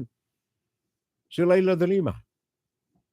Ngayon ang mga ito nandiyan, kumakatok sa pintuan ni Bongbong Marcos, pakinggan kung ano ang gagawin ng International Criminal Court. Justice system sa bansa, wala. Sinong justice system ang nais mong paniwalain yan? Tingnan ninyo itong mga kaso ng mga kasalukuyan na ha. Huwag na yung nakaraan, ng kasalukuyan na lang. Huwag na yung 30,000 mga pinatay na tukhang sa mga kalsada. Huwag na yung mga DDS, Davao Death Squad victims sa Davao City. Huwag na. Isang tabi na muna natin yan. Tingnan na lamang natin ngayon. Ngayon, kasalukuyan, sa ilalim mo, President Bongbong Marcos. May justice system ba sa Pilipinas na mairal o maayos na ipinaiiral? Sagutin natin yan, Mr. President. It is your time sa kasalukuyan to redeem the many heavy baggages that you are carrying in your back. Panahon mo ito ngayon, Mr. Marcos, ipakita mo. Illegal kang nakaupo riyan, illegal kang nakaupo riyan, it is your time, the best opportune time to show to the Filipino people and the world whether you are a legitimate president or a legitimate president, that you are and you can and you are able to lead the country in the best direction that it could have. Justice system sa bansa. Tingnan ninyo. Asan ngayon si General Gerard Bantag? Nasaan? Anong mga kaso nito? Sandamakmak ang lumutang ng mga kaso laban dito kay General Bantag. Simula nang mapatay ang ating broadcaster, Percy Lapid. Magdadalawang taon na. Asan si Bantag? What is the justice system doing in the country? Yan ba'y dahilan sa ang kaso ritong biktima ay ordinaryong tao lamang? Bakit hindi natin makita? Sabi nandoon sa anong lugar yan? Bakit hindi natin magawa ng kabibisita lamang ng pinuno riyan eh? Kaupang palad ni Presidente Bongbong Marcos. Bakit hindi natin nabulungan? Pwede ba ipatapon mo pabalik dito si Teves? Nagtatago riyan eh. Sangkot ito sa maraming criminalities sa kanyang lugar dyan sa Bisaya. Isang gobernador ang isinangkot na pinatay niya. Arnolfo Teves. Arnie Teves. Bakit nakapamamayagpag itong mamasada? Bakit nakapamamayagpag mamasada ito riyan? Asa ng galamay ng rightful justice system sa bansa? Yan ba'y dahilan sa mga malalaking tao, ang mga nasasangkot, congressman, general, kaya hindi natin mahuli-huli itong mga ito? Kumusta yung mga nakasuhan? Nakasuhan na may hisintensya na. Kumusta itong mga ito?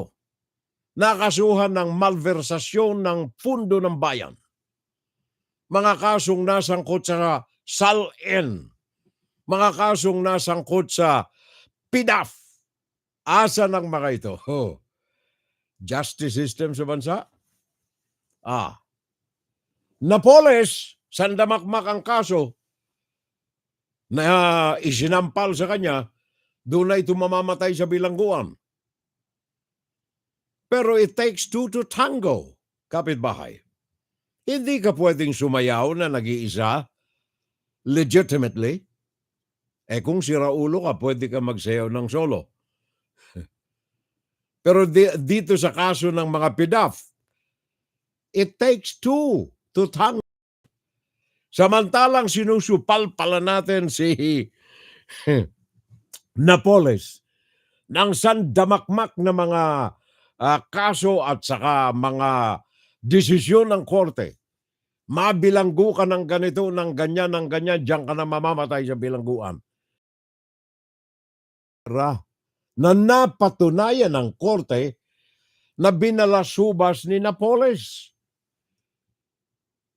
Di ba may mga kakutsaba ito dyan? Saan nandoon ang katarungan ito? Bakit naging legal advice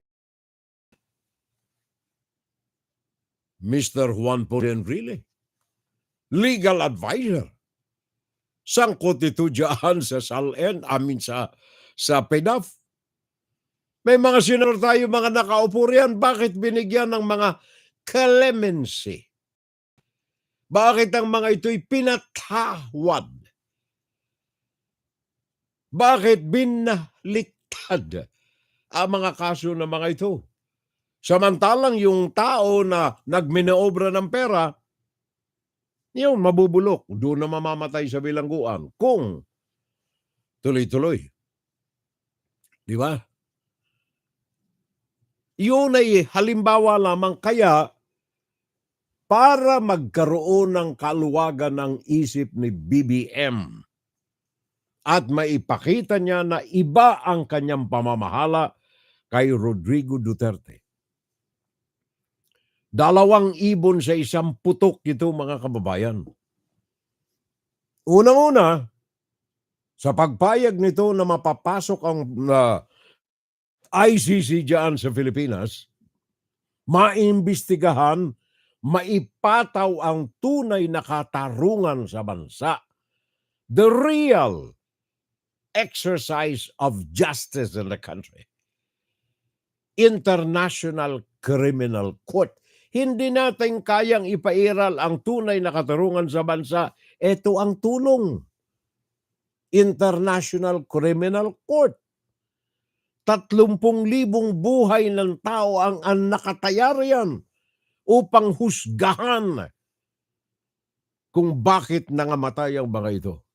Mr. Marcos, a huge opportunity for you. Redeem. Ito ang 2 ibon riyan. Redeem the name of your family and your name. Huwag mong kaligtaan, maraming mga nakaatang sa likod mong mga kaso rin. Hindi ka rin nagbayad ng buwis. Ilang taong kang hindi nagbayad ng buwis mo.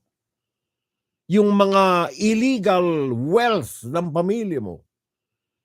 Mga bagahiyaan sa iyong likod na kailangan mong alisin. Paano mo maaalis ang mga umaalingasaw na baho na yan kung hindi mo bubudburan, wiwisikan ng pabango? At ang pabango na yan, kahit na nga maghalo ang amoy, may pabango ka pa rin.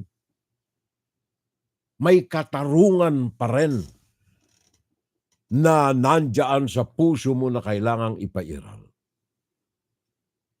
Bawas-bawasan, a redeeming gesture for you and the family. Kampihan natin ang tunay na pagpapairal ng bansa. And one huge chance ang International Criminal Court na makapasok sa bansa. Hindi lamang yan, the other edge of the sword, sa isang panig, sa isang labi ng espada. Yung isang yan, nandirito yan sa harap. Ang tulis niyan, ang katarungan para sa mga naaaping mga Pilipino. The other blade on that sword, ang prevention para sa isang maayos na kinabukasan ng mga Pilipino. Bakit? Tandaan ninyo yung babala ni Rodrigo Duterte. Pag in-impeach ninyo yung aking anak, kakandidato ako pagka-senador. The truth of the matter is, i-impeach man ninyo sa hindi, ay kakandidatong senador si Rodrigo Duterte. At kung kakandidato siyang senador, at ang kanyang anak ang tatakbo bilang presidente, at kung sa basbas na mga demonyo sa bansa maupo ang dalawang ito, remate ang anumang mga pagbabago na unti-unti sana na nagaganap diyan sa bansa. Remate kayo. Tandaan natin yan, taga natin sa bato yan. Remate kayo kapag ang mga Duterte na ito ay naandyan sa kapangyarihan. Kaya kay Mr. Marcos, again, this is a huge opportunity for you. Hindi lamang na maipairal sa bansa ang unti-unti na pagpapatingkad ng katarungan in the truest sense of the word. Pinakang tunay na kahalaga na definisyon ng katagang hustisya. Pagkakataon mo na ito. Marami ang mga namatay, tahimik, walang labi, walang bibig, na maiparinig sa taong bayan ang kanilang paghagulhol sa sama ng roob, sa hinanakit na walang katarungang nakarating sa kanila nang mapatay ang kanilang mga anak, ang kanilang mga asawa, ang kanilang mga kapatid dahilan sa natukhang ni Rodrigo Duterte. Parahon mo na ito, Mr. Marcos. And then on the other side, sa ikauuswag, ikaayos, gaganda ng buhay ng mga Pilipino, preventive measure laban sa anumang mga adhikain ng mga Duterte na muling saklawin ng bansa. Kapag nakapasok ang International Criminal Court, ngayon pa man ay anong tawag niyan? Nangangaligkig, tama ba yan? Yung parang giniginaw ka na ng husto. Si Sara Duterte at saka si Bongo at saka si Bato de la Rosa. Tumutulo na ang mga pawis na mga ito sa takot. Bakit? Oras na pumasok sa bansa ang International Criminal Court, sandamakmak ang mga ebidensya laban sa mga ito. Kakutsaba ni Rodrigo Duterte sa tukhang at sa DDS. Kaya tingnan ninyo kung gaano ang pagkaalwal ng damdamin ng mga biktima na ito ng tukhang at ng taong bayan in general. Sa militar na panakbo ng buhay ng mga Pilipino sa loob ng 6 na taon ni Duterte sa bansa. Ngayon pa man, medyo talagang tulo pawis na itong magkakaalyado sa takot nila. And I tell you, mga kababayan, wala akong kaduda-duda sa aking sarili. At sinisiguro ko ito sa inyo. Yung mga retorika ni BBM na pag-aaralan, yan ay para lamang ikalma ang damdamin ng mga masasagasaan ito. But eventually, sooner, papasok ang International Criminal Court sa bansa. Yan ay sinasabi na natin ngayon pa. Papasok ang International Criminal Court sa bansa at yan ay papayagan ni Bongbong Marcos ayon sa mga nakatala sa programa na kailangan gawing hakbang ng kasalukuyang pamahalaan.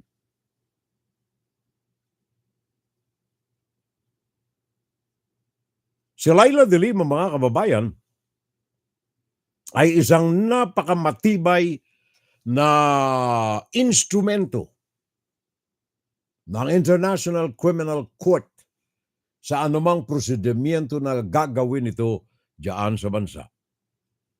At mismong si Laila de Lima, in many occasions, sinabi niya na siya makikipagtulungan sa International Criminal Court. Hindi lamang dahilan sa pansariling mga kadahilan ng kundi sa pagpapairal ng tunay na katarungan sa bansa.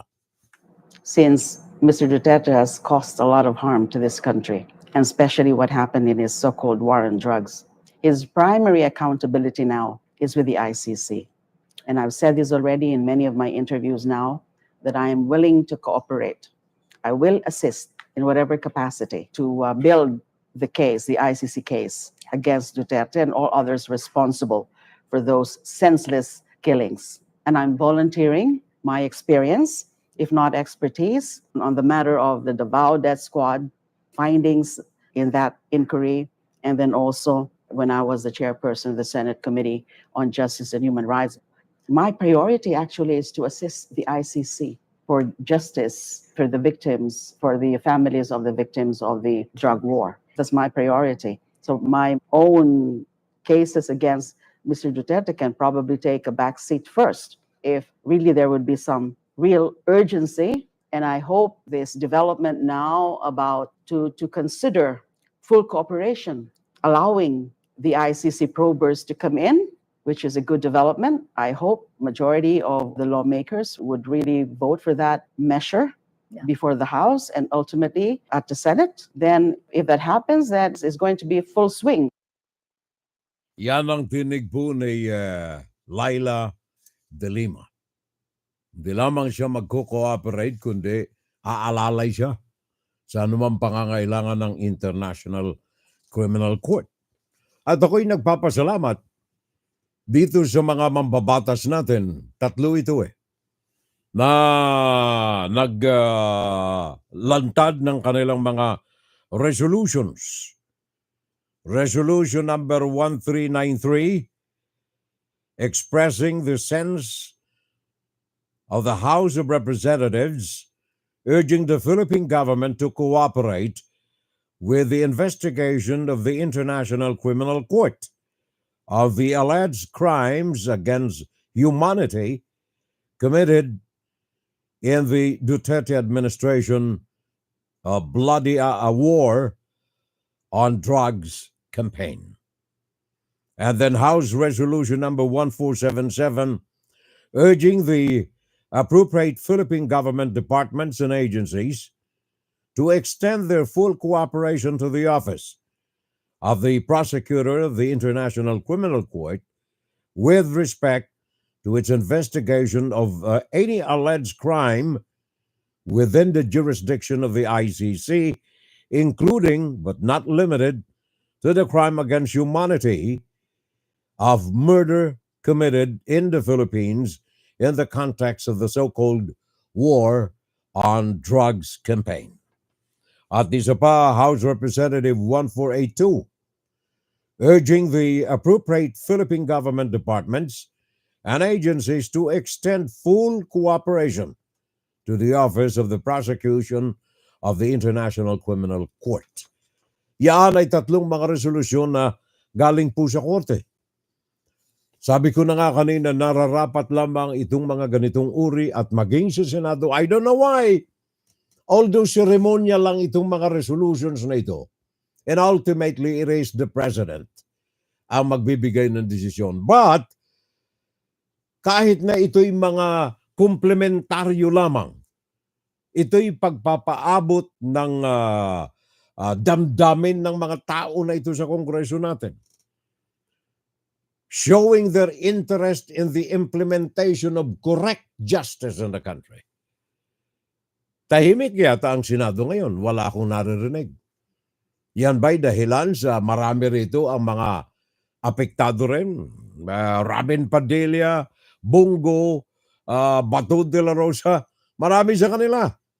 Ang mga umayon at sumuporta at nagladlad ng bandila in favor dito sa mga tukhang na ito. Hindi lamang itong tukhang sa Maynila. Remember, yung DDS, yung death squad ni Rodrigo Duterte. Mga kaso na nasa tala ng International Criminal Court simula pa noong 2011. Drug war sa Davao City until 2016.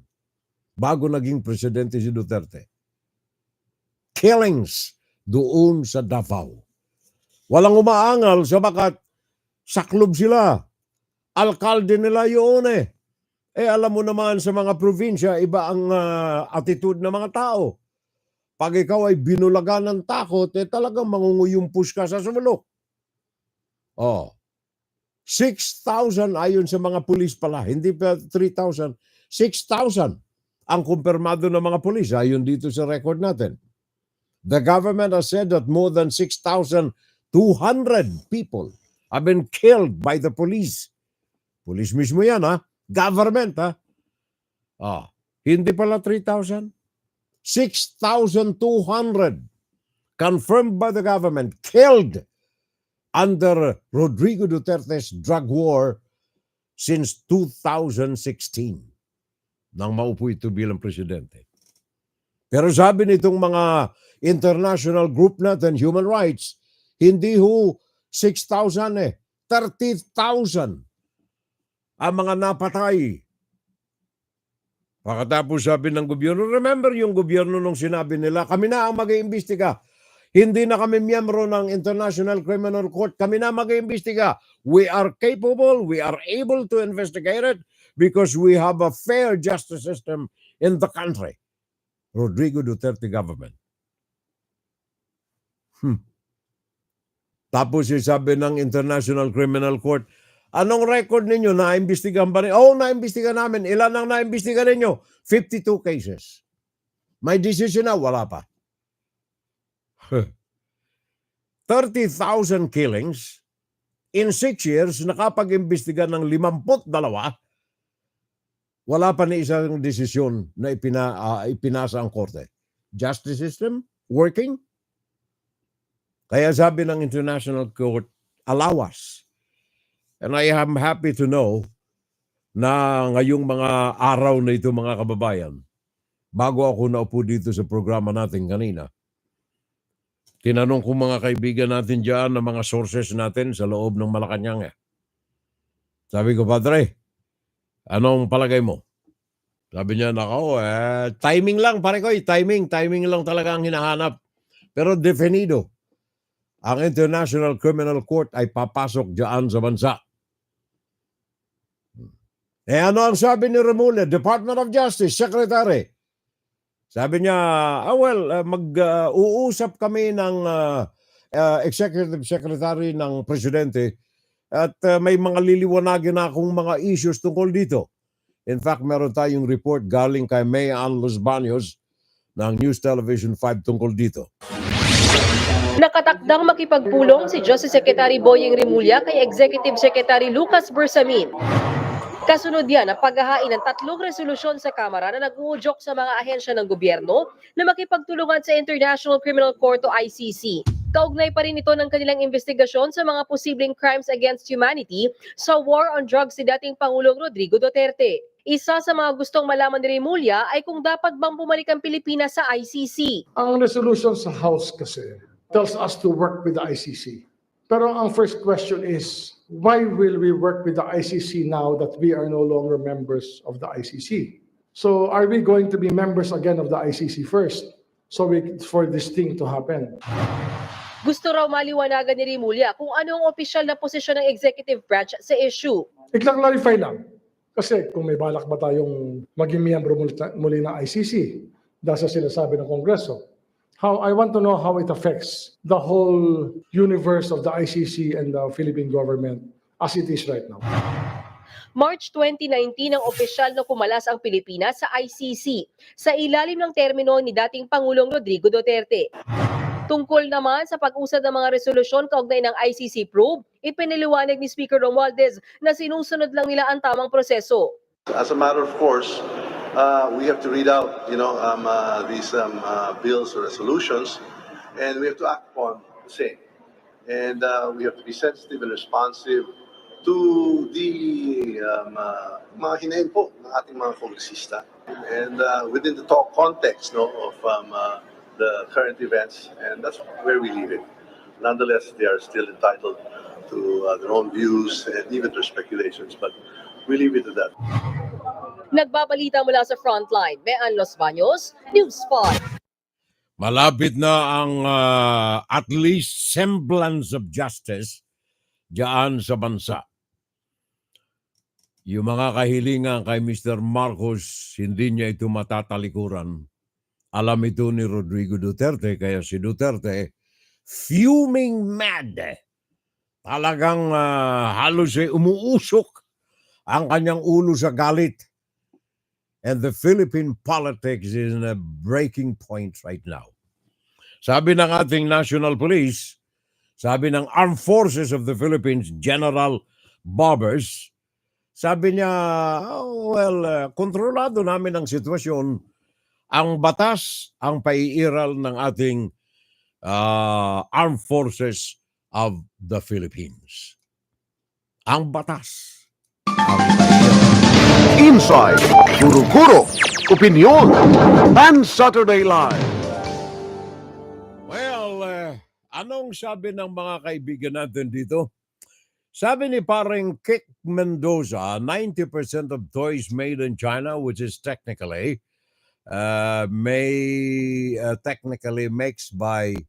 made by Chinese elves. May chemical imbalance ang utak ni Duterte. Okay, ito pare ko parang Kik Chemical imbalance ang utak ni Duterte. Tumatandang paurong. Nag-iwan pa ng similya sa Malacanang si Robin Hood. I move, sabi ni parang Kik Mendoza. Okay yung termino mo pare ko Merong chemical imbalance Good morning bro at sa lahat sabi ng ating si Junior Dal. Pare ko thank you. Maraming salamat paring June.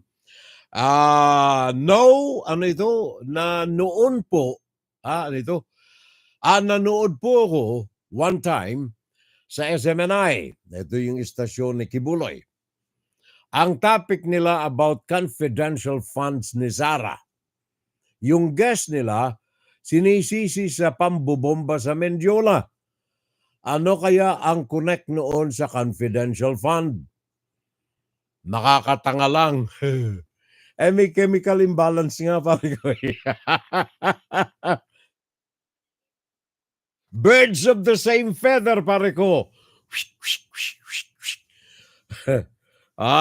Birds of the same feather. May justice system naman tayo. Kaso nga lang, sa kanila lang gumagana. Pag may ipapaimbestiga sila, pag may ipauhuli sila, kontra sa kanila doon lang gumagawa ng justice system natin. Yun ang sinasabi ko kanina. Favored. Imbalanced. Gagamitin ko na yung kataga mo. Yung hustisya natin ng katarungan sa bansa, pili. Nakakita ninyo, as I gave as an example, Gerard Bantag, General, naging pinuno ng kung saan sangay ng pulisya pa man din bago napunta doon sa New Bilibid Prison. Police ang nagpapairal, nagpapatupad ng katarungan sa bansa. Humuhuli sa mga labag sa katarungan. Pero siya ngayon, mainiwala ba kayo na hindi niya mahuli-huli itong si Bantag nandiyan lang? Bakit? Sabagat ang kanyang nadehado ay siyang ordinaryong mamamayan na nagkataon lamang na may hawak na mikropono. Pero si Lapid, anong sigaw na katarungan ng kanyang mga anak ngayon ng kanyang asawa? Wala, hanggang ngayon wala, Mr. Remulla. Where are you? Anong nangyayari sa kaso ni Percy Lapid? Hindi lamang yan. Congressman, pinatay, sangkot ang kanyang pangalan sa isang gobernador. Nandoon, nagtatago. Sabi nila, nagtatago. Hanggang ngayon, di magalaw-galaw? Meron bang katarungan ganyan? Tama ka riyan, parang Kik Mendoza. And Leonor, thank you Share done daw gusto ngang alisin at baguhin ang history ng Pilipinas. Naniniwala naman ang mga Pilipino na bulag sa katotohanan. Kahit mga baby boomers generations, pinaiikot ng mga millennials generation dahil nga sa kakulangan ng kaalaman ng kasaysayan. Kawawa ang ibang mga senior citizens na tinalian sa ilong ng mga nasa mas nakababata sa kanila kung saan hilahin ay susunod na lamang. Sabi ni paring Rodolfo Rania Eusebio. Yun ang sinasabi ko kanina eh. And even during our previous broadcasts, ang social media is the most powerful tool ngayon sa kasalukuyan. It is even more powerful than the guns and the boats and the airplanes with fully equipped with arms. Ang social media pinakang makapangyarihan. Gamitin natin. Ako dapat retirado na ako eh. Dapat retirado na eh. Pero sabi ko sa aking isip, yung may hobby ako eh. Gawin kong makahulugan ng hobby na ito. Using the job that I loved. Etong broadcasting. Sa magitan nitong mikropono na ito na ipaabot ko sa inyo ang aking damdamin. And baka sakali in one way or the other maka-influensya tayo. Gamitin natin ang media. Sabi ko na nga, inuulit nating madalas ito, if you see something, say something. Dito sa amin sa Amerika, yung mga politiko namin dito, binabaha ng mga emails, ng mga tawag sa telepono, ng mga social communications, inirereklamo ang kanilang mga maaaliwas-was na gawain. Kaya maraming mga politiko dito sa amin, kagaya ng aming senador dito, na nasa hot water ngayon, gawa ng hindi tumigil ang mga mamamayan sa pagreklamo. Ito, ginagawa niya, ito, kakutsaba ito ng Israel. Ito, kakatsaba ng Egypt. Ang pera nito sa pangangampanya galing doon sa Egypt. Naglunsad ng formal na investigasyon ng Department of Justice. Yun ang dapat na hinihingi natin sa ating mga kababayan. Anything that we see na may epekto sa taong bayan sa mas nakararami o gaano mang kaliit, gamitin natin ang social media. Meron tayong mga messaging dyan eh. Meron tayong Twitter. Meron tayo rito sa Facebook. Meron tayo sa YouTube. Gamitin natin ang lahat ng mga pamamaraan na itong maipaabot ang ating damdamin sa kanila. Ang reklamo natin sa kanila. Baet Venturina, good morning. Furel, Baet Venturina. Maganda sana nahingian ng kanilang mga paliwanag ang 16 na senador na tinaguri ang Duterte Boys sa pagkakakulong at pagkakapalaya kay ex-senator Leila de Lima. Sabi yan ni pare nating Rodolfo Rania Eusebio. Pahabol ang Furel, Bonifacio Año Nuevo ito. Happy Thanksgiving Day and to you and the family. Gandang gabi, mga kakamping from Riyadh. Thank you, pare ko. Maraming salamat, Boni. Boying Remolia, kaso ng anak sa drug, perfect absuelto agad. Ayan pa, yan pa maliwanag. Yan ang hindi pantay na justice system natin eh. Kapag ikaw ay nasa kapangyarihan o kaya kronika ng nasa kapangyarihan o kaya miyembro ka ng family dynasties, libre na gumawa ka ng aliwaswas. Anyway, si tatay niyan dyan eh. Si nanay na dyan eh. Kaya yung mga politiko natin, pag nasangat na sa pwesto, ayaw nang umalis. Rodrigo Duterte, for example, kinakasangkalan ng ICC pero talaga namang nagagalaitin ang bumalik sa pwesto. Unang sinangkalan niyo ang kanyang intelligence fund ng kanyang anak. Ngayon naman yung impeachment. Mga karumal-dumal na mga akusasyon pero anong gusto niya? Balik ako sa pwesto. For your information, Brother Furel, sikat ang Xiao sa Taiwan. Ano ito? Pasikat na ang Xiao family. Okay, ariglado pare ko. Sikat na. Ay, pare ko, maraming salamat. Jeffrey Espina Xiao. Taiwan. Bakit? May dugo ka bang Taiwanese, pare koy? Ha? Oh, ang dami ako mga kaibigan riyan. Dito lamang may mga kaibigan ako rito. Anong tawag niyan? In fact, yung ilang mga kaibigan ko rito ang nagbibigay sa akin ng feeders Mga feeds, mga impormasyon na kanilang nakikita doon sa kanilang mga kamag-anakan na nandoon sa mainland China. Minsan mga maliliit na mga maiiksi na mga video. Yung pagkadiskaril na mga negosyo sa mainland China. Yung saradong mall sa mainland China. Pagkadiskaril ng hanap buhay negosyo sa mainland China. Ang pagkadiskaril, pagkabangkarote ng electric vehicles ng China. Ang mga ito'y galing ito sa mga kaibigan kong mga Chinese din, mga pare ko. Magpapadala sila sa akin ng mga video.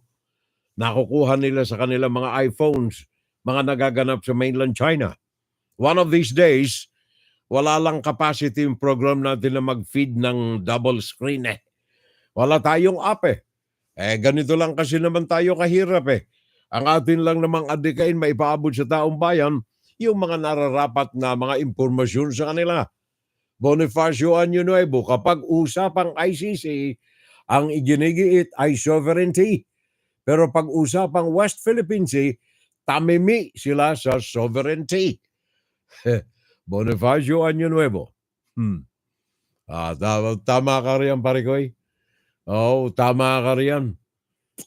It takes courage to stand up and speak for our sovereignty in the West Philippine Sea, like Senator Riza Hontiveros with balls.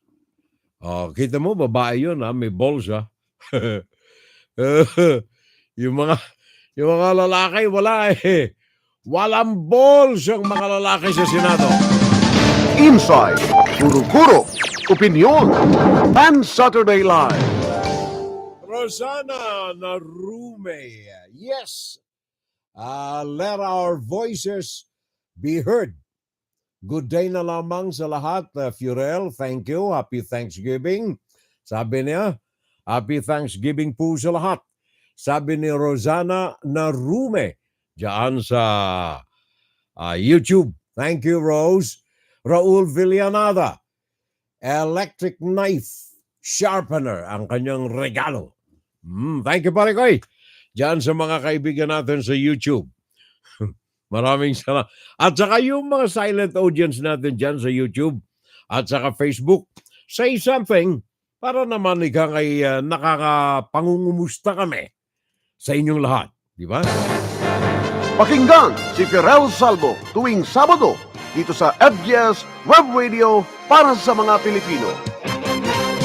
One of these days, pag-uusapan natin itong tungkol dito sa kung papaano tayo makatutulong na mapaunlad ang ating bansa.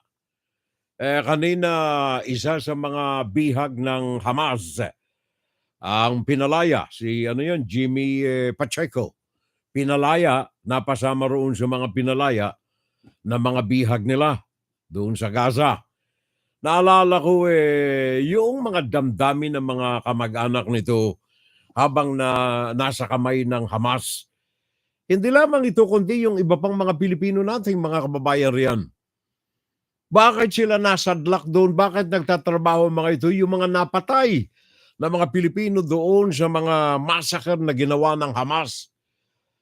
Mga Pilipino, wag na yung ibang lahi. Mga Pilipino na lang. Anong damdamin ang mga nasa puso ng ating mga kamag-anak nitong mga ito? Luha, paghihinagpis, hinanakit, and ultimately, ang pagsisisi sa gobyerno ng Pilipinas. Bakit? Kung buhay sila na masagana sa Pilipinas, kung sila'y nagtatamasan ng maayos na pamumuhay sa bansa, hindi sila pupunta roon sa Gaza. Hindi sila pupunta ng Israel para mabuhay. One of these days, pag-uusapan natin, bakit ang Pilipinas napakahirap umusad? Naging rising tiger of Asia na tayo noong panahon ni Noynoy Aquino. Naging Pearl of the Orient tayo noong mga panahon bago mag-ikalawang digmaang pandaigdig. panahon ng Amerikano sa Pilipinas. Bakit tayo'y dumausdos ng grabe? Sabi nga ng presidente ng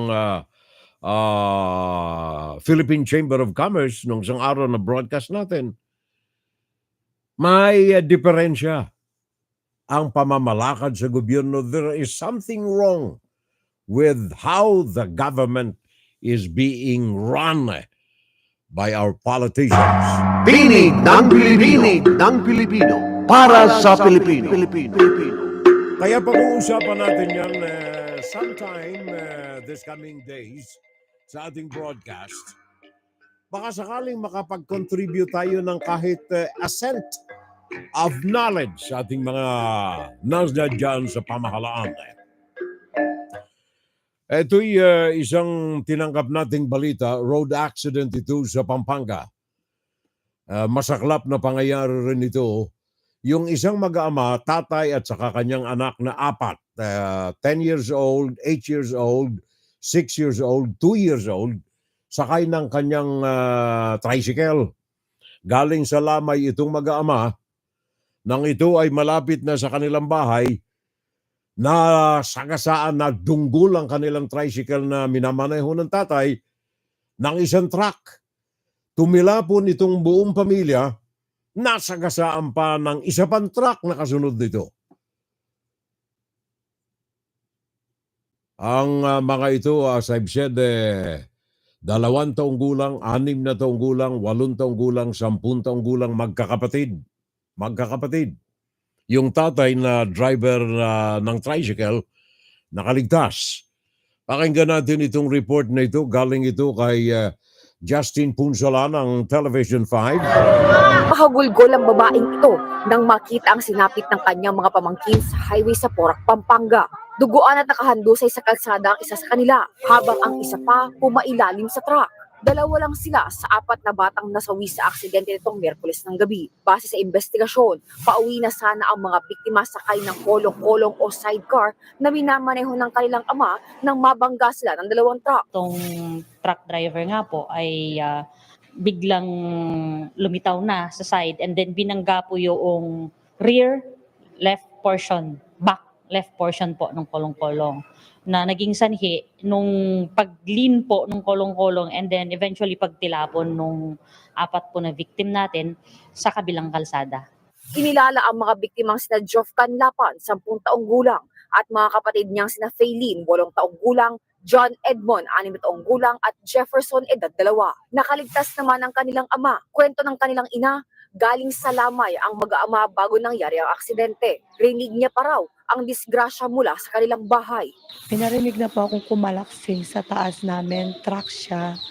Kasi maririnig lang namin sa amin yun eh. Hindi na po ako mapakali. Iba na yung kutob ko. Hindi matanggap ng pamilya Canlapan ang sinapit ng mga bata. Masakit po, kinuha nilang lahat yung apo ko. Mahal na mahal po namin yan. Tuloy po talaga. 4 po na mga anak ko. Yung kinuha nila.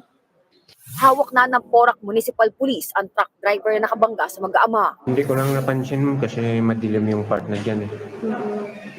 Tsaka talagang hindi ko napansin kasi walang ilaw yung puwet ng kulong-kulong. Humingi naman ako ng sa kanila kung pwede sana mapatawad nila ako. Mahaharap siya sa 4 na counts ng reckless imprudence resulting in homicide. Nagbabalita mula sa frontline, Justine Punsala, News 5. Thank you. Maraming salamat. Nakikiramay tayo dun sa mga naulilan nitong 4 na bata. Mantakay mo, magkakapatid, inubos. Lahat ng anak noong tatay na yun na nagmaneho ng kulong-kulong pala ang tawag nila roon sa tricycle, taga Porac, Pampanga. 2 years old, 6, 8, and 10. Dear Santa, sabi ni paring Kik Mendoza, Christmas ka na pare ko, ha? Christmas na ang pare ko, Sabi niya, Dear Santa, wish ko po this Christmas, sana everyday na Akala ko kung Sana po ay everyday na mag-live si Fiorel. Sandamakmak yung kanyang please eh. Sandamakmak talaga ang kanyang please. Matanda na pare ko ang partner mo eh. Matanda na. Alam mo bang yung aking kaibigan dito, si paring Bobby.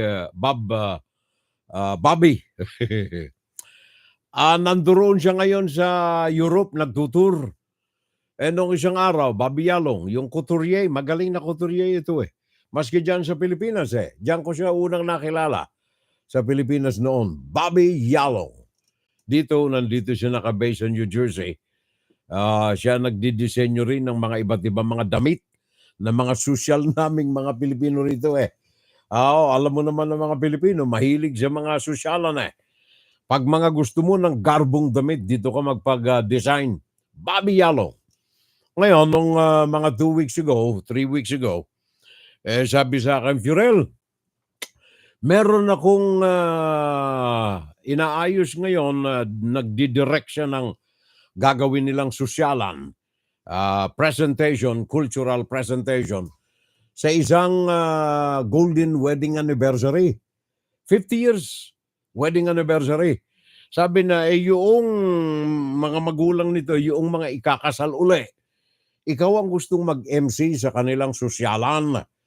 Marriott pa man din. Dito sa amin, sa airport. Marriott.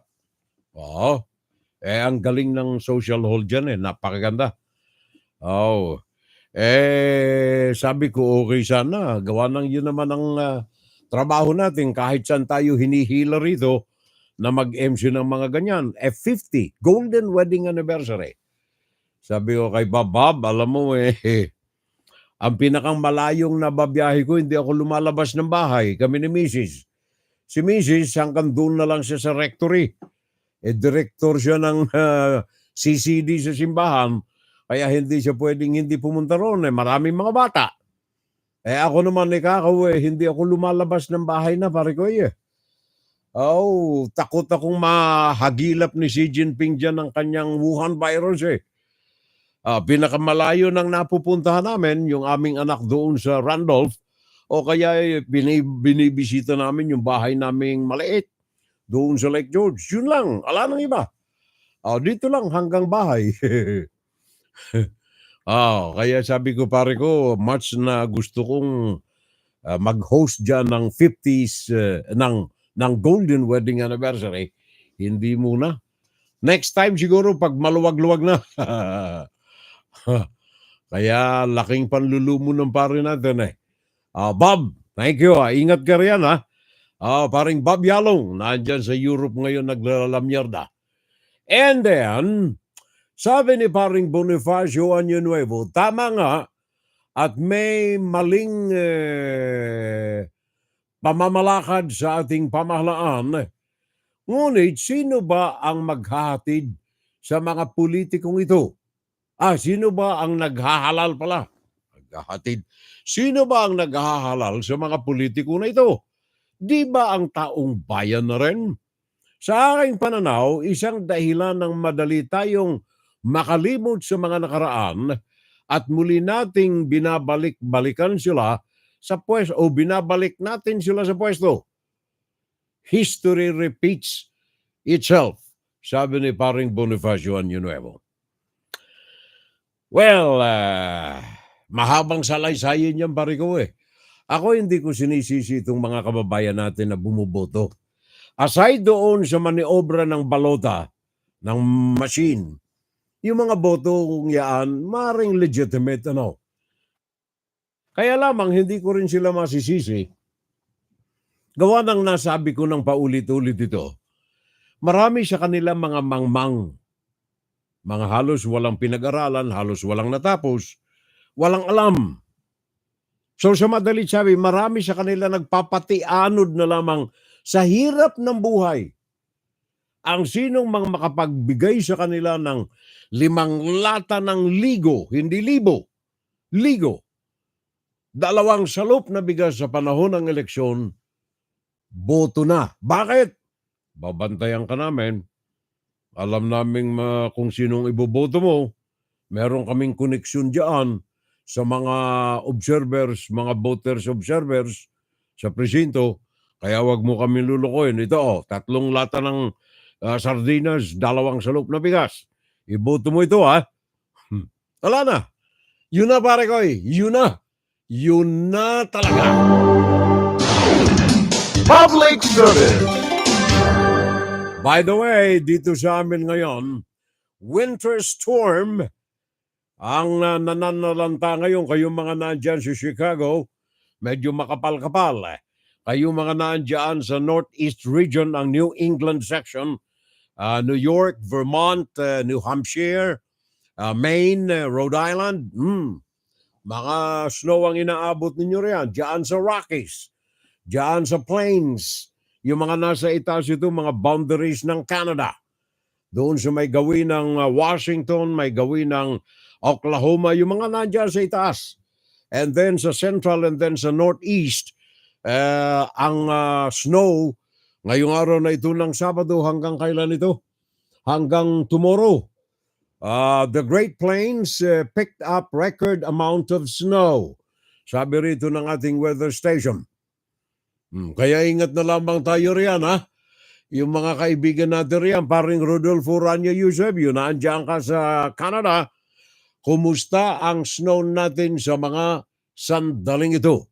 Pakinggan natin ang report. A low-pressure storm rolling out of the Rockies is going to bring active weather, first of all, to the Four Corners and then eventually into the Plains and the Northeast. Yes, we will see some wintry weather and temperatures will be cooling in a few areas. Take a look at what's going on as we get into your Saturday. We'll see the storm rolling across Kansas on into Iowa and Missouri. You can see rain as far as North Texas, but snow extends across the Great Lakes. As we get into Sunday, a low-pressure storm works along the East Coast and joins up with our cold front system. So we'll see snow in the Great Lakes, snow in interior New England and upstate New York, but it's rain along the coast for you as we get into Monday and start to head back to work. A little lake effect snows could be left over early Tuesday morning. Cool temperatures too expected. Dallas drops from the 60s to the 50s. Actually warming in Denver. You'll be up into the mid 40s by Monday. Chicago stays in the 30s and Atlanta sees highs near 60 Saturday, low 50s on Monday. Masama ho ang lagay ng aming panahon dito. Pero dito sa amin, awa ng Diyos, maliwanag. Maliwanag, kaya lamang medyo may kalamigan dito sa amin. 38 degrees Fahrenheit. Manda mo, i-convert mo yan sa Celsius. 38 degrees kami ngayon na malamig sa kalagitnaan ng sikat ng araw dito sa amin sa New York, New Jersey area. Yung Southern Rockies, magkakaroon sila ng matinding mga pagbagsak ng snow ngayong araw na ito hanggang gabi. Heavy snow through the night in the higher terrain of southwest Colorado and then also northern New Mexico with more than a foot of snow diyan sa San Juan Mountain. Yan ay ngayong mga sandali na ito. And then diyan sa Kansas today also Saturday, moderate snow with embedded heavy bands with 1 inch an hour rate of snowfall will spread across much of the Kansas area today Saturday with moderate changes of 40 to 60% for snowfall, about 6 inches in south central Kansas. Yun ang mga kapal ng snow. Ilan nga yun? 6 inches. Diyan sa central Kansas. And then, sabi pa rin dito ng ating Weather Bureau, hazardous travel due to snow, wind, and icy roads. Yan ay diyan naman ito sa mga lugar na nabanggit pa rin natin sa areas ng Kansas. And also, cold condition sa Rockies and the Plains. Ang temperature nito will be 10 degrees or minus 20 degrees below zero. Yan ay today Saturday hanggang bukas Sunday with wind chill falling into the single digit. or below zero at time. Yan ay dyan sa mga lugar sa Rockies and Central Plain ng Amerika. Lalo na dyan sa lugar ni paring Rudy. Rodolfo Rania Eusebio, nasa kaitasan ito ng mga Rockies namin Yung lugar niya riyan So dito sa amin, sa lugar namin ngayon, ay 35 degrees. 35, 33 degrees in some areas dito sa amin sa Ugnayan, pakinggan. Alala po lamang natin yan mga kapitbahay sa mga kaibigan natin bilang paglilingkod natin sa bayan. Public service. Lalo na sa mga kababayan nating mga Pinoy na nakatira dito sa iba't ibang estado ng Estados Unidos. Pakinggan si Ferrell Salvo tuwing Sabado dito sa FGS Web Radio para sa mga Pilipino. Sabi ni paring Rodolfo Rania Eusebio, expected dito mamayang gabi ang snowfall as part of Manitoba Province. Ngayon ay minus 15 degrees Celsius o kaya 5 degrees Fahrenheit below freezing point. Ang freezing point ay 32 degrees. Umiinit ang araw pero ang lamig ng aming kapaligiran. Sabi pa rin niya ng ating kasama riyan, Rodolfo Rania Eusebio, nandyan siya sa Manitoba sa Canada. Puso ko sa bayan ko. Okay, sa mga may kaarawan natin, FGS Web Radio para sa mga Pilipino. That's right, ang ating Filipino panatungkulan. Online. FGS Web Radio. Thank you, pare ko. Yan si Edwin Eusebio ng WIZ at the time. Ngayon ay nasa tanggapan na siya ni Justice Secretary Boying Remulla. At saka, ano yan, television, Radyo Pilipinas yata. Radyo Pilipinas.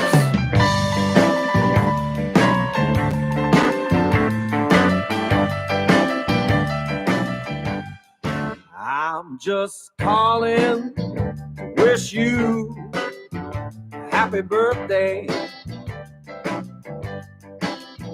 And you're always on my mind. Aray Jundi, namemorya mo na ba itong kanta na ito? Happy birthday! Abigail Tadeo Daguyos.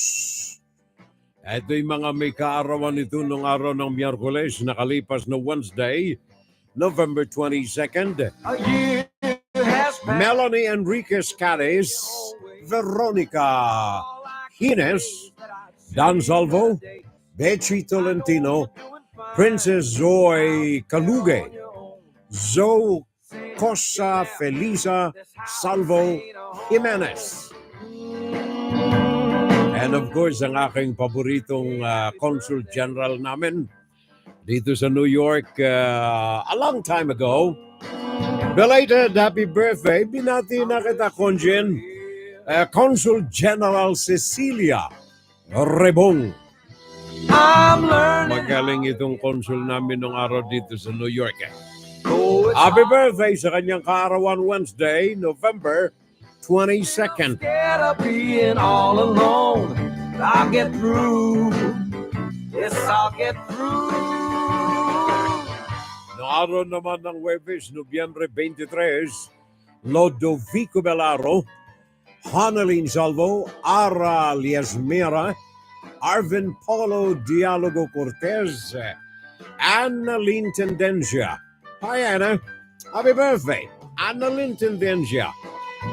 And then Cafe Leonilo. I'm sorry, Cafe. May I na nakalagay dito sa makinilya. Cafe Leonila or Leonilio. There you are. Happy birthday nung Huwebes. And of course, Griselda Lucas, also Huwebes, ang kanyang kaarawan, 23 ng Nobyembre. I know you're doing fine out there on your own. since you left, this house ain't a home. And happy birthday kay Cruzette Balani, Fema Salvo, Nenita Salvo Eusebio, Nilda Merabueno. Yung kaibigan natin dito sa New Jersey ito Nilda Merabueno. Happy birthday kahapon Friday, and very especially ang aking kaibigan. Nandyan siya sa China ngayon, nakapag-asawa na ng Chino. Dati naming kasama ito sa 12-12. Ang aking noontime show nung araw, television dyan sa Naga. Kasama ko dyan nung araw si June Gazes at saka ito. Nag-birthday siya kahapon Friday, Chris Clemeno. Chris Llorente Clemeno. Magaling na singer ito. Magaling na singer, magaling na pianista. Minana niya sa kanyang nanay. Music directress ang nanay nito, Chris Clemeno. Nandyan sa China, kahapon ay kaarawan niya, pare ko. Happy birthday, ha? Nakikinig ka ba? Okay, Chris Llorente Clemeno kahapon ang kanyang kaarawan. Ngayong araw na ito ang mga birthday celebrants natin.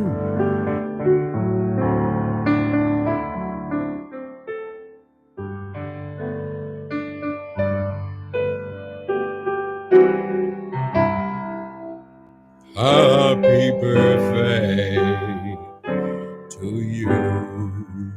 Happy birthday kay Helen Estrada ngayong araw na ito, Sabado, 25 ng buwan ng Nobyembre. Ella Riodique, Ella de la Trinidad, Janice Balahajamiza, Kath Vigiemre, Rachel Habol Rafols, at saka yung classmate namin ni Mrs. Nung high school kami. Pare koy, happy birthday, Elmo Tutanyas. Ngayon pala ang kanyang kaarawan eh. Pare koy, matanda ka na rin? Happy birthday sa'yo, pare ko. Elmo Tutanyas, happy birthday. More birthdays to come. Ganyan na ba tayo, pare ko, katanda? Elmo Tutanyes. Birthday niya ngayong araw na ito. And bukas, yung may tinig nito yung may boses nito, sandali ha? Yung may boses nito, pakinggan natin. Public service. Yung may boses niyan, yung may tinig nito. Puso ko sa bayan ko. Isa lang ang may gawa niyan at saka ito. Pare ko Pakinggan si Pirel Salvo tuwing Sabado dito sa FGS Web Radio para sa mga Pilipino. At saka ito, pakinggan natin. Juan, Saturday Live. Isa lang may gawa niyan, itong pare nating magseselebra ng kanyang kaarawan bukas. Anong oras na ba ngayon? Alas 12:23 na.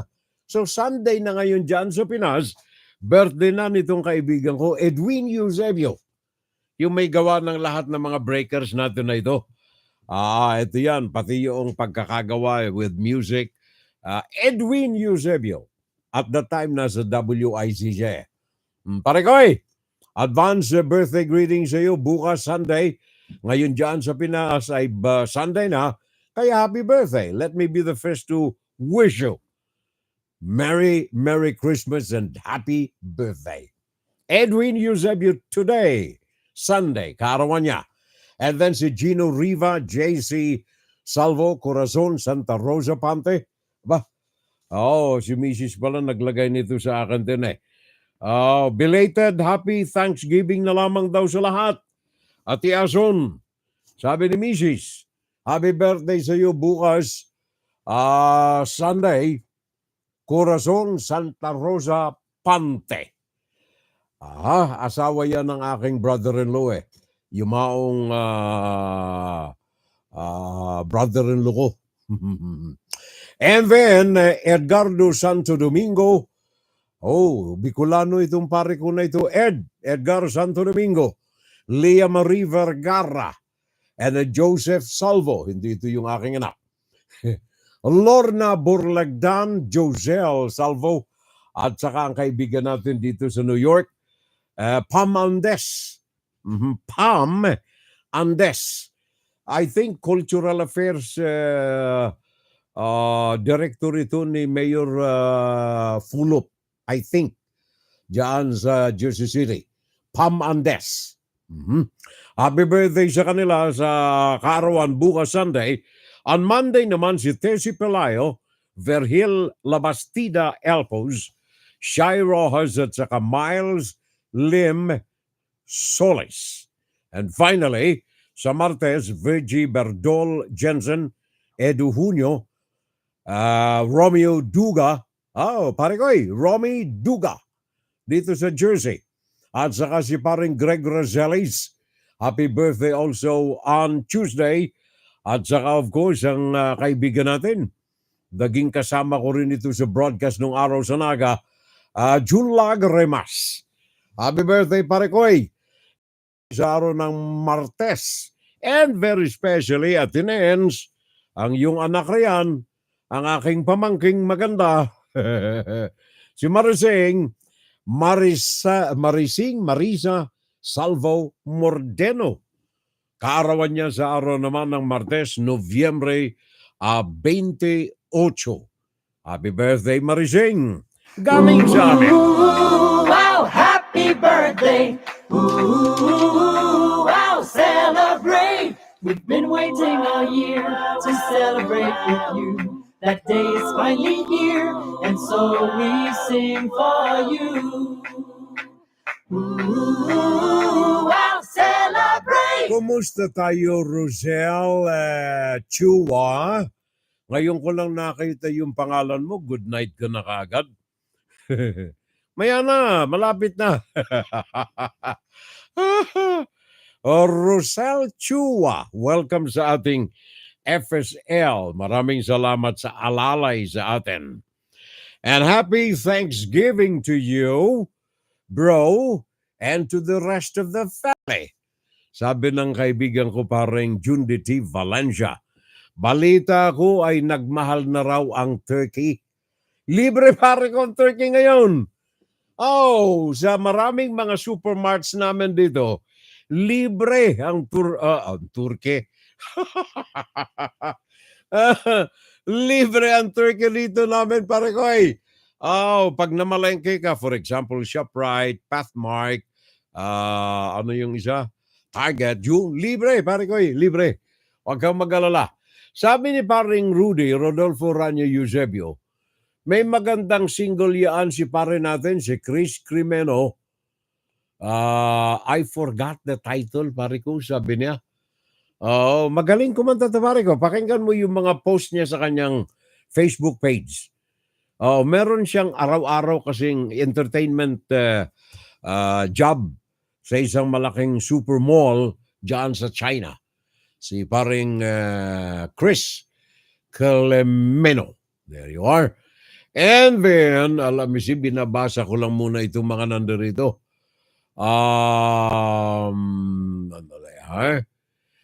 May I know the title of birthday song? Hindi ko rin alam pare ko hindi ko rin alam title dito sa mga birthday celebrants na pinatutugtog mo, sabi ng pare natin. Maganda kasi kakaiba. Yeah, you're right pare ko. Gusto ko rin ito Hindi ko na ma-search ang song. Please ask Zach to give me the title of the birthday song. Sabi ni Jundi rin. Pare ko, hindi ko talaga makuha Kasi ito ay binigay sa akin ito ng aking kaibigan. Sabi niya, ito ay anong tawag niyan, copyright free. Kaya pwedeng gamitin. Kaya ginagamit ko naman. Tama ba yung dinig ko, 38 degrees Fahrenheit? Dito sa amin, 35 na pare ko 35 degrees na kami. Dito ang lamig namin ngayon sa mga sandaling ito parang Jundi T. Valencia. Pare, kantahin mo nga. Kantahin mo. There you are. Parang Jundi Valencia. Sa mga residente at mga bumibisita sa Pampanga at Bulacan, kung may okasyon o wala man, kung ang hanap ninyo ay masasarap na breads, cakes, or pastries, tandaan Armenia's Bake Shop. Armenia's. Sa Armenia's, makabibili kayo ng mga dekalidad na breads, cakes, or pastries. Sigurado, makukontento kayo sa mga breads, cakes, or pastries ng Armenia's. Kahit ikumpara pa ninyo sa iba. Subukan na ninyo. Tunay ninyong maiibigan. Bili na, order na, grab food na, now na. Armenia's Bake Shop. Bring home the best tasting breads, cakes, and pastries. Visit Armenia's Bake Shop on Facebook for details. Thank you, pare ko, paring Jundi. Maraming salamat, ha. Ang Armenia sa Guagua, Pampanga ay naandyan sa XJ7M plus X73, Guagua, Pampanga. And then San Fernando, Pampanga, naandyan sila sa Kingsborough, San Fernando, Pampanga. Anong mga address na ito? 2MWR plus H73, Kingsborough, San Fernando, Pampanga. And then dyan sa Balibago, sa Angeles City, naandyan sila sa 24 Montang Avenue, Balibago sa Angeles City. Sa Santo Domingo, Angeles City naman, naandyan sila sa Unit 1, Business Center, 408 Santo Rosario, Angeles City.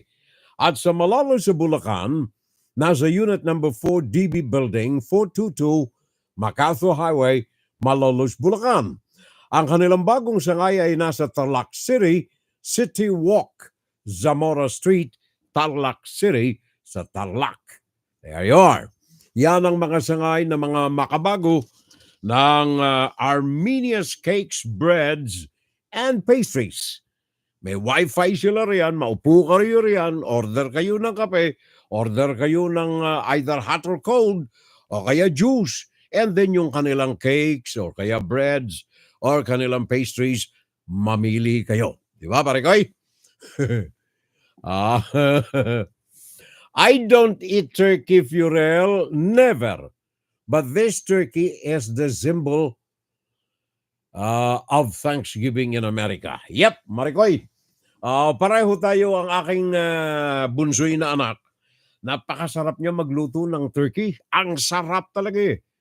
Hindi rin ako kumakain ng turkey, pero pag yan ang luto ng aking anak, magaling. Hindi ko binubuhat yung bangko ng aking bunsoy. Si Francis May.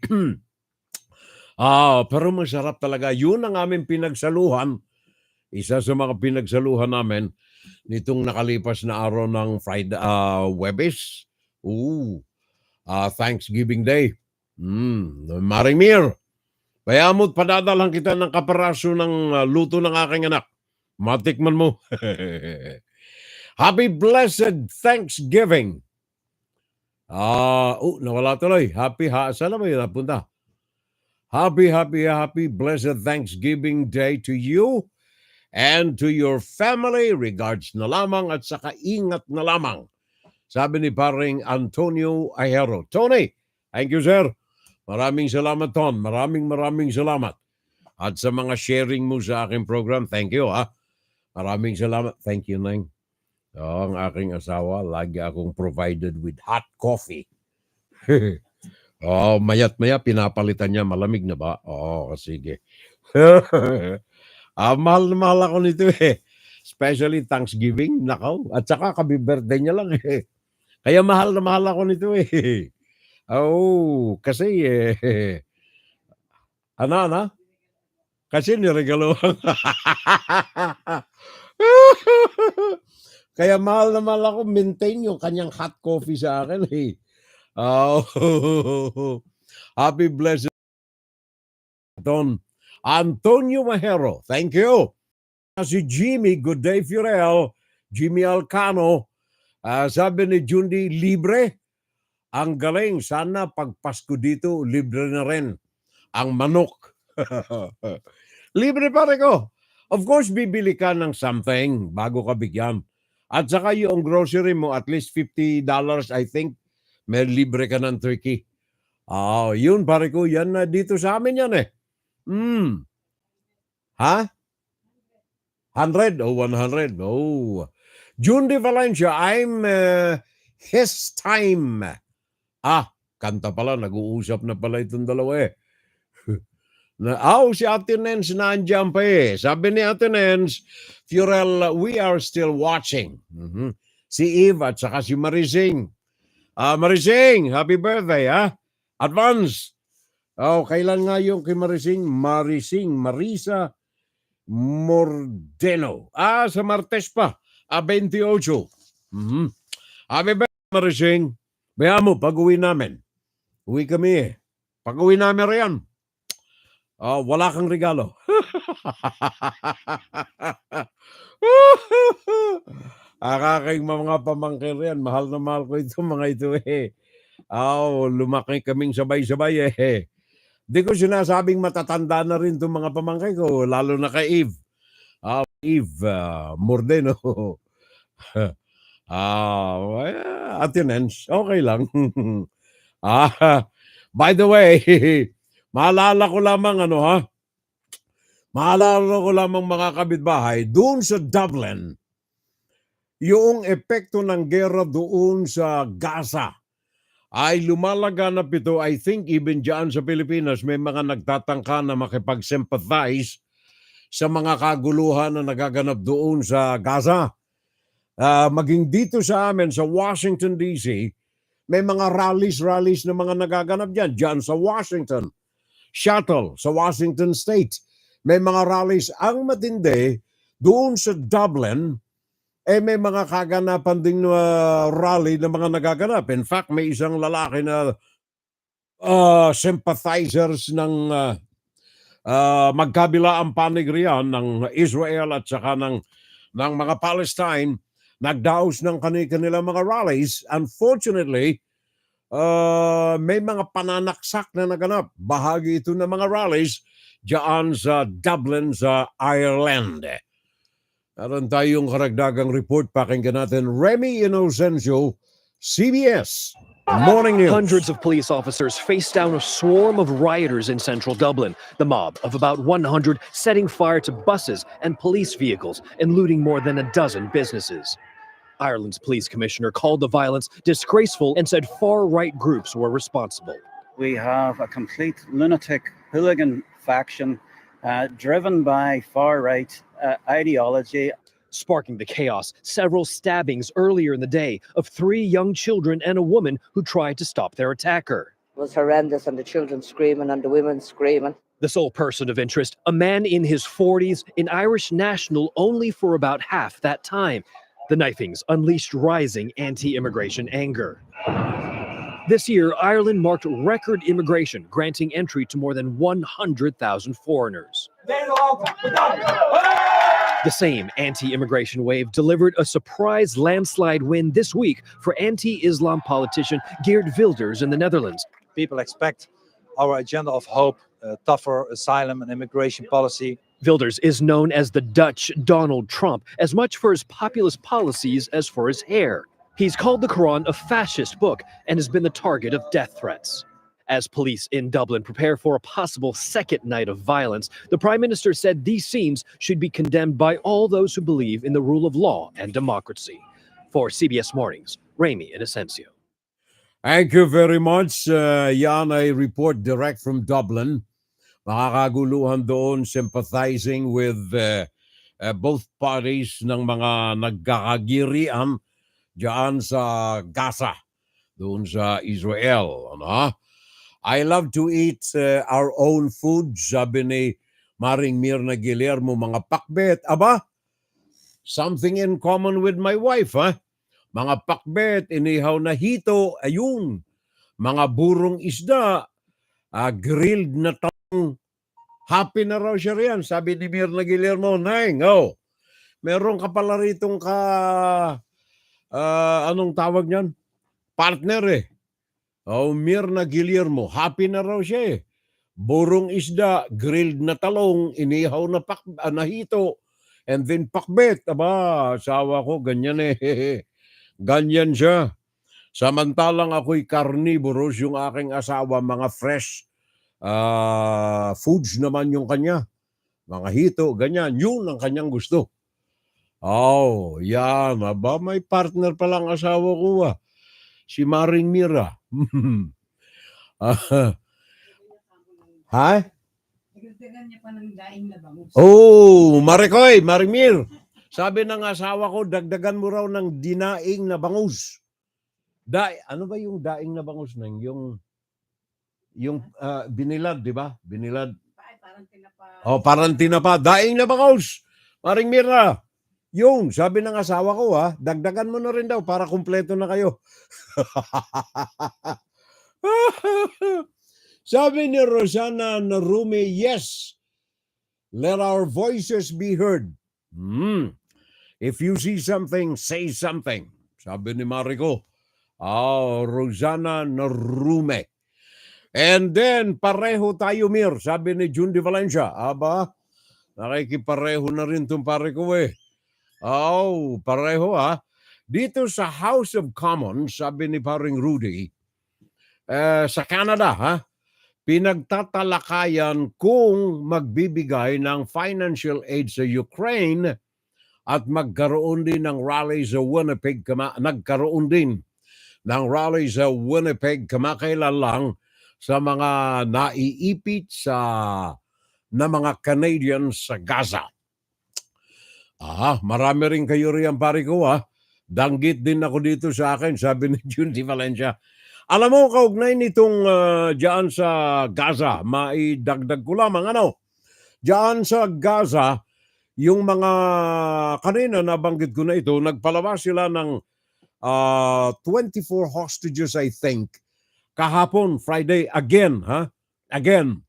Siguro dagdagan natin itong report na ito para malaman natin kung ano nga ba ang mga additional reports tungkol dito sa exchanges ng mga bilanggo at saka mga hostages dyan sa Gaza. From British Public Broadcasting Service. Of the horror story concludes for the first hostages released. Just before 6 p.m., the convoy came out through the Rafah crossing from Gaza into Egypt. Kahapon ito Friday. Inside, 24 hostages, 13 Israelis, 10 people from Thailand, and 1 Filipino. They are now all in Israel and are reported to be in a decent condition. Jamie Pacheco, Filipino. Today was about timings, counting down to temporary truce, rescue, and release. 7 a.m. Khan Yunis, Gaza, the ceasefire started. This was filmed for us in the morning. A tantalizing taste of normality as people took to the streets in their droves. You could forget for a moment that anything was amiss until people walked past the ruins or picked up the leaflets dropped by the IDF earlier. The text, the war isn't finished yet, the humanitarian pause is for a short time. One of the other conditions of the agreement kicked in around the same time. Aid trucks started trundling into Gaza. Some of the 1.7 million people displaced inside couldn't wait for the water to arrive.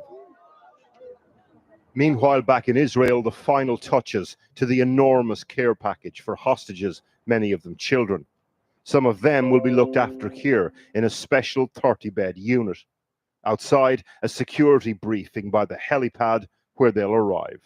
At around the same time as Israeli hostages were being released, Palestinian prisoners and detainees were being freed into the West Bank and East Jerusalem. The Israelis have already been given the names of the hostages on the release list for tomorrow. And so the clock starts ticking again. For families whose loved ones didn't get out today. And for people on both sides pressing pause on the fighting, but ultimately still at war. Thank you. Yan ang ating nasa field mismo doon sa Egypt, pagitan ng Gaza at saka Egypt, doon mismo sa hangganan. Ang kinatawa ng British Public Broadcast Service, napakinggan ninyo ang kanyang tinig. At diyan ay ulat mismo kinuha natin ang kanina, kagabi. Friday ang mga releases na kanyang binanggit dyan. Today, Saturday, there's another bots. Isa pang grupo na pinalalaya ngayon sa pagitan ng dalawang kampo.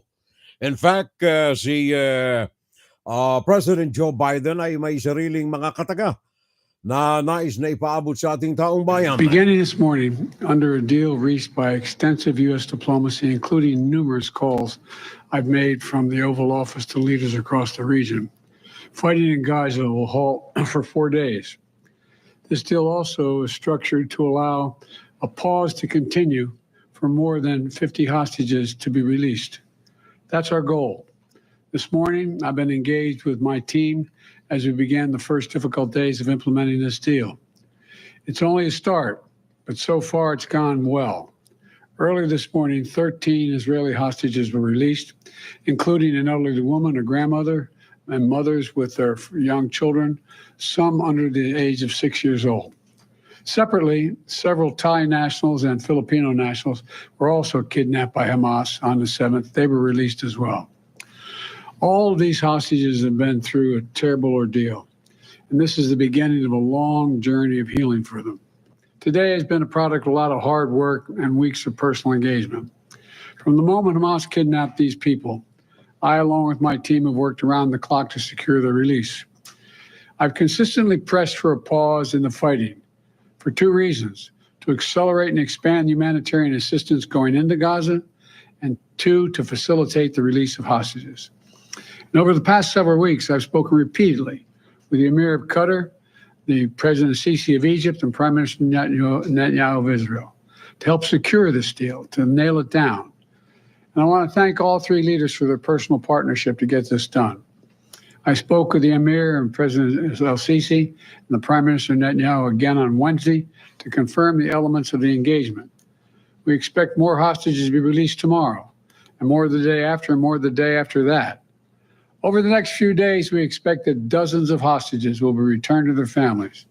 We also remember all those who are still being held and renew our commitment to work for their release as well.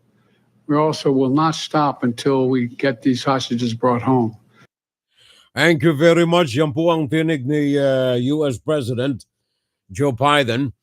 Ang walang humpay na negotiations na kanyang ginagawa even up to today upang magkaroon ng kaluwagan yung mga exchanges ng prisoners and hostages sa pagitan ng dalawang kampo. At luckily, ang mga Pilipino ay ilan sa mga kasama riyan. Pinangunahan na ito nang naipalabas kahapon Friday si Jimmy Pacheco at may mga consecutive releases pang gagawin.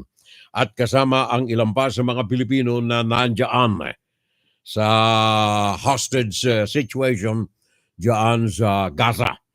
Now, hindi lamang ito ang binabantayan ng Israel, mga kababayan.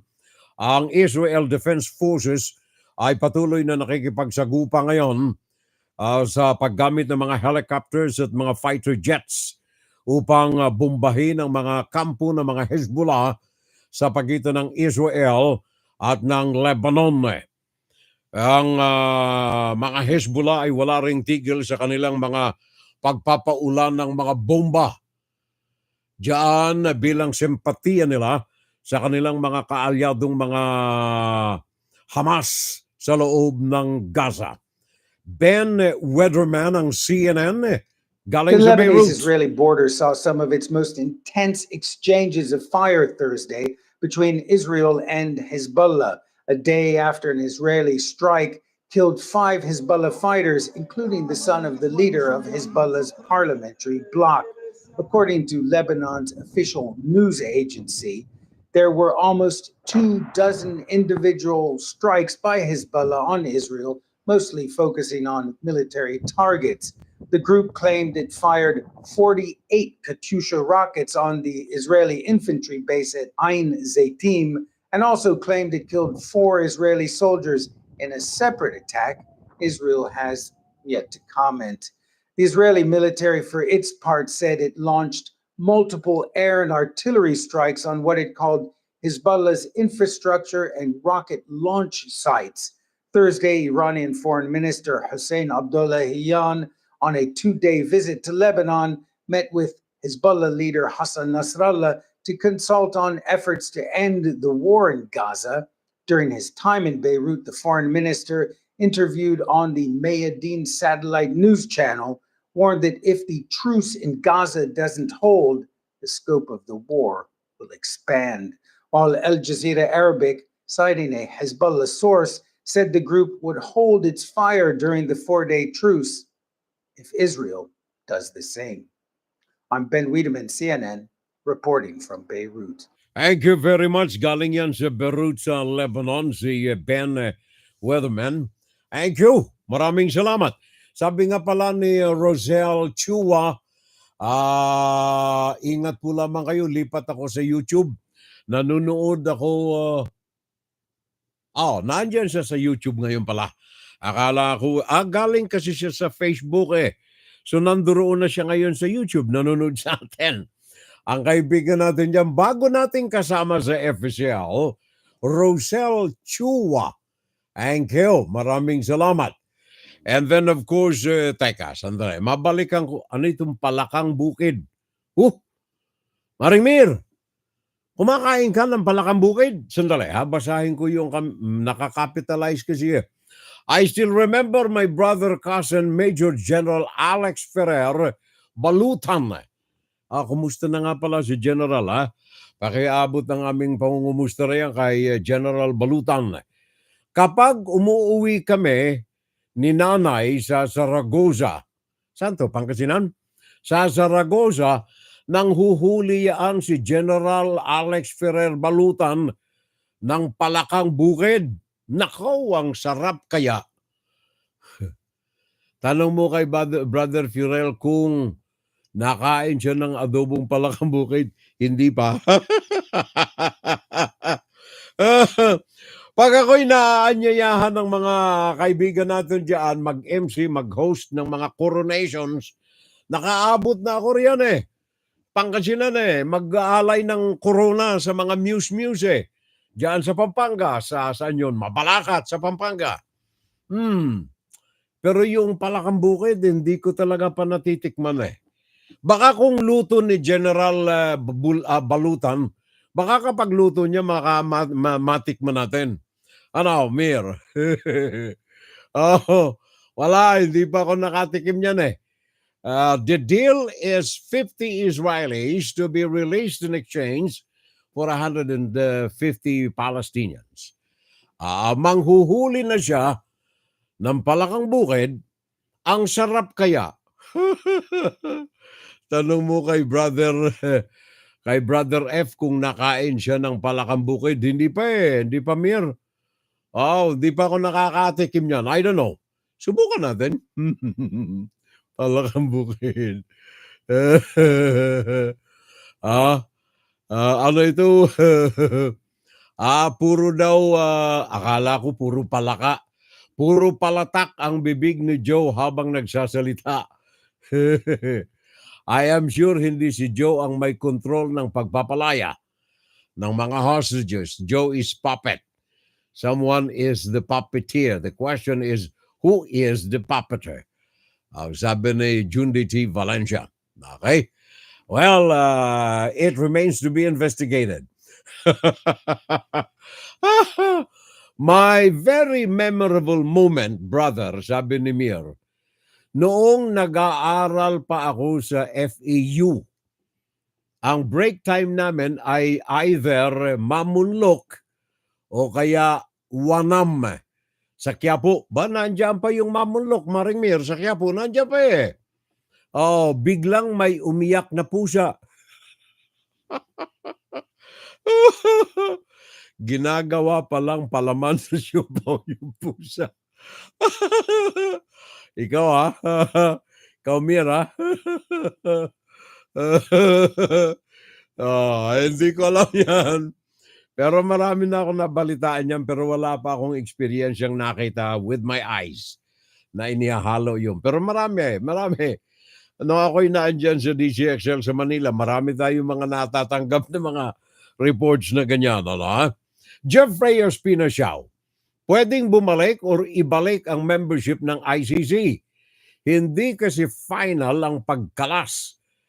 Kasi hindi nga dumaan sa concurrence ng Sinani panel. Tama ka riyan pa rin, Jeff.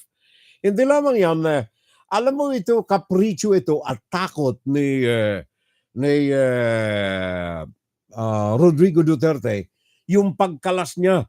Sabagat siya, at the time na kumalas siya sa ang Pilipinas sa ICC, sinisimula na ng ICC ang mga investigasyon, ang mga pagtanong-tanong sa criminalities na naganap diyan sa Pilipinas, injustices at mga human rights violations diyan sa Pilipinas. Kaya nahingigan ni Rodrigo Duterte kumalas sa ICC.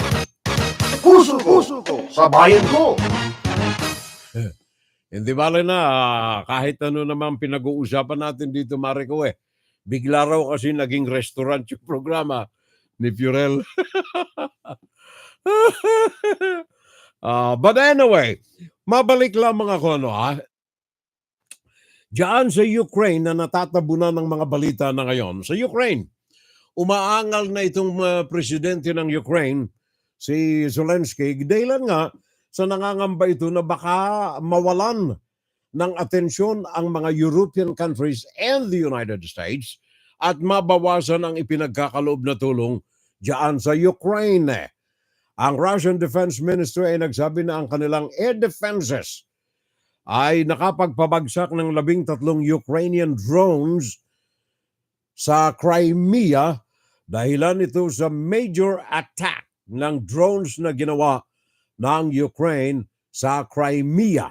May mga advances na rin na nagawa ang Ukraine doon sa mga lugar na malapit sa Crimea at sa palibot nito, sa Crimean Peninsula. At patuloy ang advances na ginagawa bagamat napakabagal ng Ukrainian Army. Nangangamba ang Ukraine na baka magkaroon ng impediment ng mga paghadlang sa kanilang mga balakin ang nalalapit na winter season doon sa lugar ng mga giyera. Pakinggan natin galing sa Global News. Ukrainian armed forces continue fighting on the Kherson, Dnipro line, while the Russian focus is on Avdiivka and its environs. We have already reported that Ukrainian forces have pushed the Russians 8 kilometers behind the Dnipro River on the eastern bank. The spokesperson for the Ukrainian Defense Forces Command South said that Russian mortar fire no longer reaches the western bank of Dnipro, but a significant number of Russian troops remain in the Russian-controlled part of Ukraine's Kherson Oblast. Ukrainian forces are securing their positions in the eastern part of Dnipro, advancing on the Melitopol and Bakhmut fronts, putting pressure on Russian troops. Ukrainian forces are advancing on the eastern side of Dnipro and in the south, while the Russians are advancing near Avdiivka. Both Ukrainian and Russian armies have carried out offensive operations with small advances on both sides. However, we see Ukrainian forces employing more stable and powerful strategies, and the Russians tending to retreat and desert. This is evidenced by the fact that over the past week, the Ukrainian army has eliminated more than 7,000 Russian invaders, destroyed 86 Russian tanks, and forced hundreds of Russians to flee from the southern front. According to the General Staff of the Armed Forces of Ukraine, in the last 24 hours alone, Ukrainian forces have reportedly eliminated about 1,200 Russian soldiers. Another reason for the personnel losses in the Russian army was the surrender of Russian soldiers to Ukraine. The latest example of this is in the Kherson region. Today, the Ukrainian army launched a precision strike on a building used by Russian occupiers in the left bank of the Kherson region. The building was located on the territory of an airfield near the village of Tarasivka. The attack on a Russian base in the temporarily occupied Kherson region was coordinated by a Ukrainian reconnaissance drone. Thank you. Yan ang ating ulat galing sa Global News, mismong galing dyan sa Ukraine. Ang pinanggalingan ng ulat na napakinggan pa lamang ninyo mga kabitbahay. Wala na ang mamunluk sa Quiapo at pati na ang Life Theater. Tatayuan na ng bagong high-rise, sabi ni parang Jundi T. Valencia. Oh, yung mamunluk, sayang yan Oh, ang alam ko yung Life. Alam mo yung Life Theater natin, pare ko, Jundi. Noong araw, nung may programa pa ako riyan sa DCXL, namimigay ako ng mga passes, complimentary ticket or pass diyan sa live theater. Oh, gawa ng yung mga Pilipinong mga movies diyan, live theater. Kaya yung may-ari ng live theater nung araw, bumibisita sa akin, nandiraan pa kami nung araw sa Intramuros. Tatawid ka lamang ng Binondo Bridge. Nandiyan ka na. Kaya meron tayong sandamakmak na passes nung araw sa live theater eh. Kaya lamang, yung pulis nakaladkad. Teka, mali yata yung sunod na linya eh. Pulis ng Quezon City, nakalagkad dahilan sa mga drug racers. Naalala ko kasi yung mga drug racers eh. Nung araw, nung ako'y naandyan, yung aming Tiger Civic Action Group, kasama ko rin si Dr. Chua, si Dr. Dante Torres, si Dr.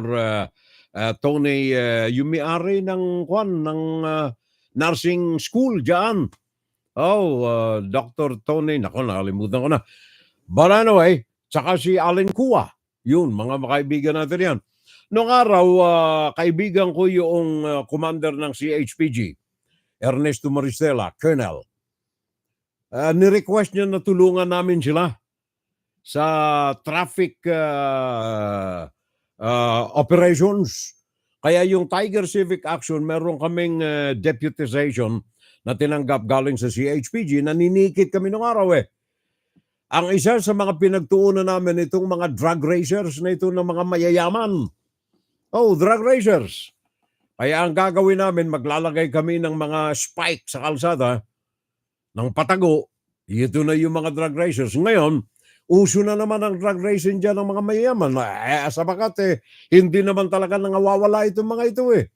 Ngayon, nung isang araw, ang isang pulis ng Quezon City, sinita yung driver ng kulay yellow na drug luxury car, nakaladkad siya sabagat instead na huminto o kaya makipag-ayos sa pulis, ay biglang humarurot, nakaladkad yung pulis, mga 50 metro ang kinaladkaran ng pulis. Pakinggan natin sandali, may report dito si Ayan Suyu ng News Television 5. Report na may kaugnayan dito sa drug racing sa Quezon City. Kita ang pagmenor ng dilaw na kotseng yan. Kuha yan alas 2 ng madaling araw kahapon, November 23. Maya-maya pa, biglang humarurot ang kotse.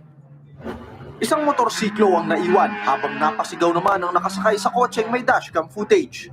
Yung sakay yung motor driver. Driver na yun, sakay niya sa bitana. Ayan o!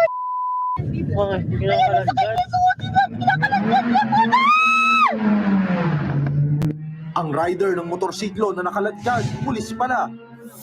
Kinilala ang biktima na si Patrolman Selvin Razon. Nagtamo siya ng mga sugat at pasa.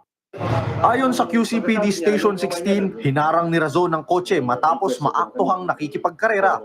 Bumaba noon si Razon sa kanyang motorsiklo pero biglang humarurot ang kotse. Nung in-approach ng pulis natin, hinahanapan siya ng license. Nung pumunta doon sa may malapit sa driver's seat niya, kinukuha yung lisensya, itinaas niya yung bintana ng kanyang sasakyan, naipit yung kanyang kamay hanggang sa hinarurot na ng suspect. Hanggang sa nakalagkad yung pulis natin. Napag-alamang third-year college student ang 23 anyos na suspect. Mismo ang ama nito ang nagsuko sa kanya sa mga pulis. Base sa dashcam footage na nakuha ng mga pulis dito sa bahaging ito ng Commonwealth Avenue, nagsimulang kaladkarin ng suspect na driver ang pulis na biktima. At ayon sa investigasyon ng PNP, umabot sa 500 meters ang layo ng pinagkaladkaran sa biktima. 500 meters pala. Patong-patong na reklamo ang kahaharapin ng suspect. Kasama riyan ng alarm and scandal, frustrated homicide, resistance and disobedience to a person in authority and their agents, at paglabag sa BP number 33 na may kinalaman sa drug racing. Nagbabalita mula sa frontline, Ian Suyu, News 5. Thank you, Ian. Maraming salamat sa News 5. Maraming salamat sa mga news feeds na tinatanggap natin.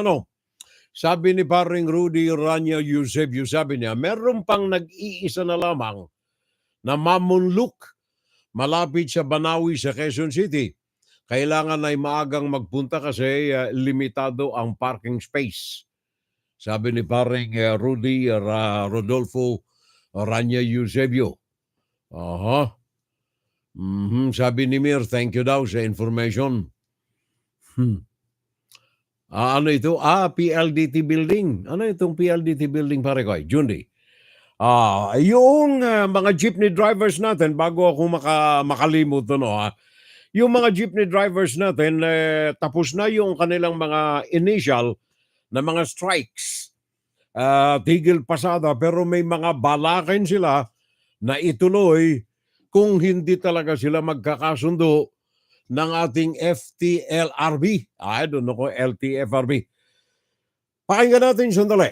Meron tayo kay Gerard de la Peña ng News 5. Umay na raw makipag-usap ang grupong Manibela sa LTFRB para makipagdialogo tungkol sa PUV Modernization Program. Sa huling araw ng transport strike ng grupo kanina, iginiit ni Manibela President Marval Buena na ubos na raw ang pasensya nila sa gobyerno. Sa dami namin na nagtigil pasada ngayon, talagang naiparating namin sa gobyerno na kung wala itong mga traditional jeepney, mga jeepney driver at saka operator na nagtsaga dito, wala po talagang bagsak ang ating ekonomiya at kawawa po ang taong bayan. Kung LTFRB naman ang tatanungin, hindi gaanong naramdaman ang huling araw ng tigil pasada kanina. Wala raw itong pinagkaiba sa naging eksena sa transport strike buong linggo na hindi rin nakaapekto sa mga pasahero. Base po sa nakita po natin sa yung report po since Monday, tila hindi naman po na pilayan yung ating pampublikong transportasyon. Banta naman ng Manibela, hindi lang tigil pasada ang susunod nilang gagawin dahil baka permanente na talagang mabawasan ang mga pumapasadang jeep sa ilang ruta. Yan ay kung hindi pa rin pagbibigyan ng hiling nilang ibasura ang sapilitang consolidation ng mga jeep para maging korporasyon o kooperatiba. Puro pangako na lang ang ibinibigay. After nitong tigil pasada na to, baka hindi na talaga kami bumiyahe. Iretiro na namin yung aming mga sasakyan. Napapagod na rin sila. Ayaw na nai-stress sa mga pananakot ng gobyerno. Una na rin sinabi ng ahensya na handa sila makipagkompromiso para mapadali ang pagsali ng mga tsuper sa consolidation bago ang deadline sa December 31. Ang initial na sabi ko sa kanila, mag-file ka lang ng petition. Hindi mo kailangan kumpletuhin yung proseso. Consolidated ka na, pwede ka nang bumiyahe. Nagbabalita mula sa frontline, Gerard de la Peña, News 5. Thank you, Gerard, at salamat din kay Brian Peña Cruz na tahimik lamang na nanonood sa ating palatuntunan. Parang Brian Peña Cruz. Thank you. Salamat. Ugaliin nating makaagapay tayo tuwing Sabado. Live broadcast natin, meron tayong interaction sa ating palatuntunan para naman nakakalabit namin kayo riyan. Mas masaya pag marami tayo nagkakahuntahan dito. Kay Adelaida, Adelaida, Happy Thanksgiving, Furel. Sabi niya, hi Aids, thank you. Maraming salamat. Diyan sa YouTube. Alam mo itong mga drivers natin, ako'y nakikisa sa inyo mga kababayan. Mga drivers natin, operators ng jeepney. Kaisa ninyo ako rito, kaya lamang kailangan din natin na pangalagaan ang kalusugan, ang kaligtasan ng mga sakay natin. Pag ang ating mga jeep dilapidated na, medyo palitan natin. Yung umuusok, palitan natin. Pero I am totally with you. Huwag alisin ang mga jeepney sa mga kalsada. Kailangan lamang sumunod ito sa, kumbagay, sa quality ng mga jeepney, sa security ng mga jeepney, sa kalidad ng mga jeepney, pati na kayo mga drivers, by the way. Huwag naman yung gulagol na ang damit natin o nakatsinelas. Kailangan meron tayong code of conduct din, code of conduct. Huwag naman yung may nakasampay sa atin tuwalya riyan, nakatsinelas tayo. Huwag naman ganon. Itaas natin kaya tayo minamaliit sabagat ang tingin sa atin visually, maliit. Pating ka rin natin ang pagrespeto sa atin. Ng ating mga mamamayan, ng mga sumasakay sa atin, at ganon din ang mga nasa gobyerno. Yun lang.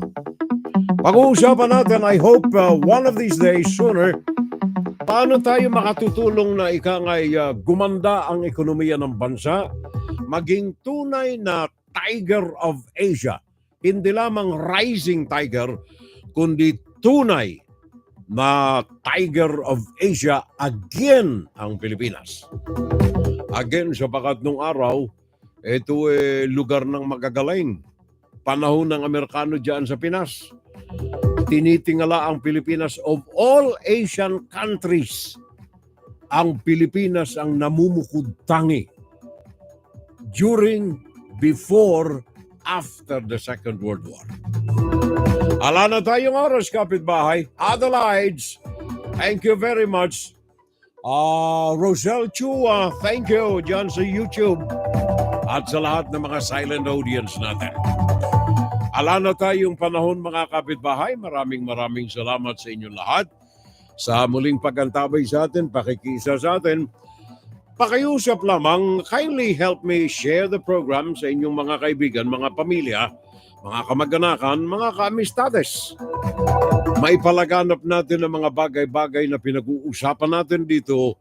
Makatulong man lamang tayo kahit papaano, one way or the other, sa pag-unlad ng ating mahal na bayan na tinubuan.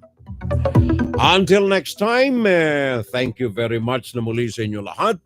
Maraming salamat, magandang tanghali, magandang umaga, magandang hapon, magandang gabi. Good morning, good noon, good afternoon, and good evening everyone. Sa mga kahimanwa ko, maray na aga, maray na udto, maray na hapon, maray na banggi sa lambansaro. Mapasa atin nawa ang pagpapala ng puong may kapal, the blessings of God be with us all. Tomorrow, Sunday, magsimba tayo.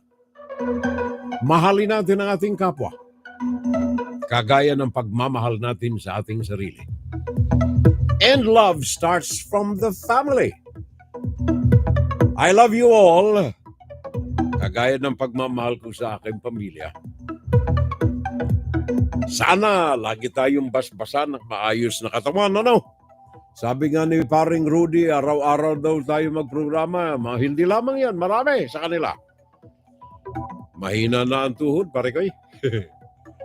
Bye-bye to the man, the myth, and the legend. Sabi ni paring Jundi T. Valencia. SK Furel, salamat. Mabuhay, FSL. Standing by. Pare ko, hindi yata ako ang gusto mong abangan . Gusto mo lagi yung boses ng asawa ko . I love you, Neng!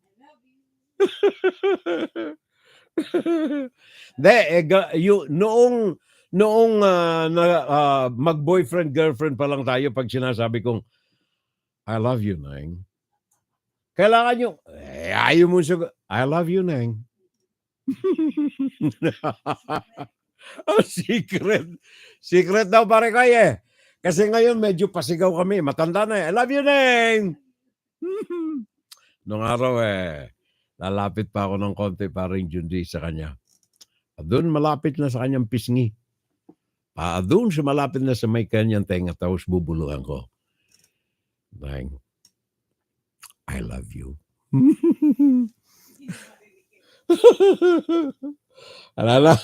Arekoy! Salamat na lamang sa inyo lahat. Thank you until next Saturday. See you again sa ating Fun Saturday Live. Fun Saturday Live! Saturday Live! Saturday Live! Ingat kayo riyan. Pakinggan si Fiorel Salvo tuwing Sabado dito sa FGS Web Radio para sa mga Pilipino.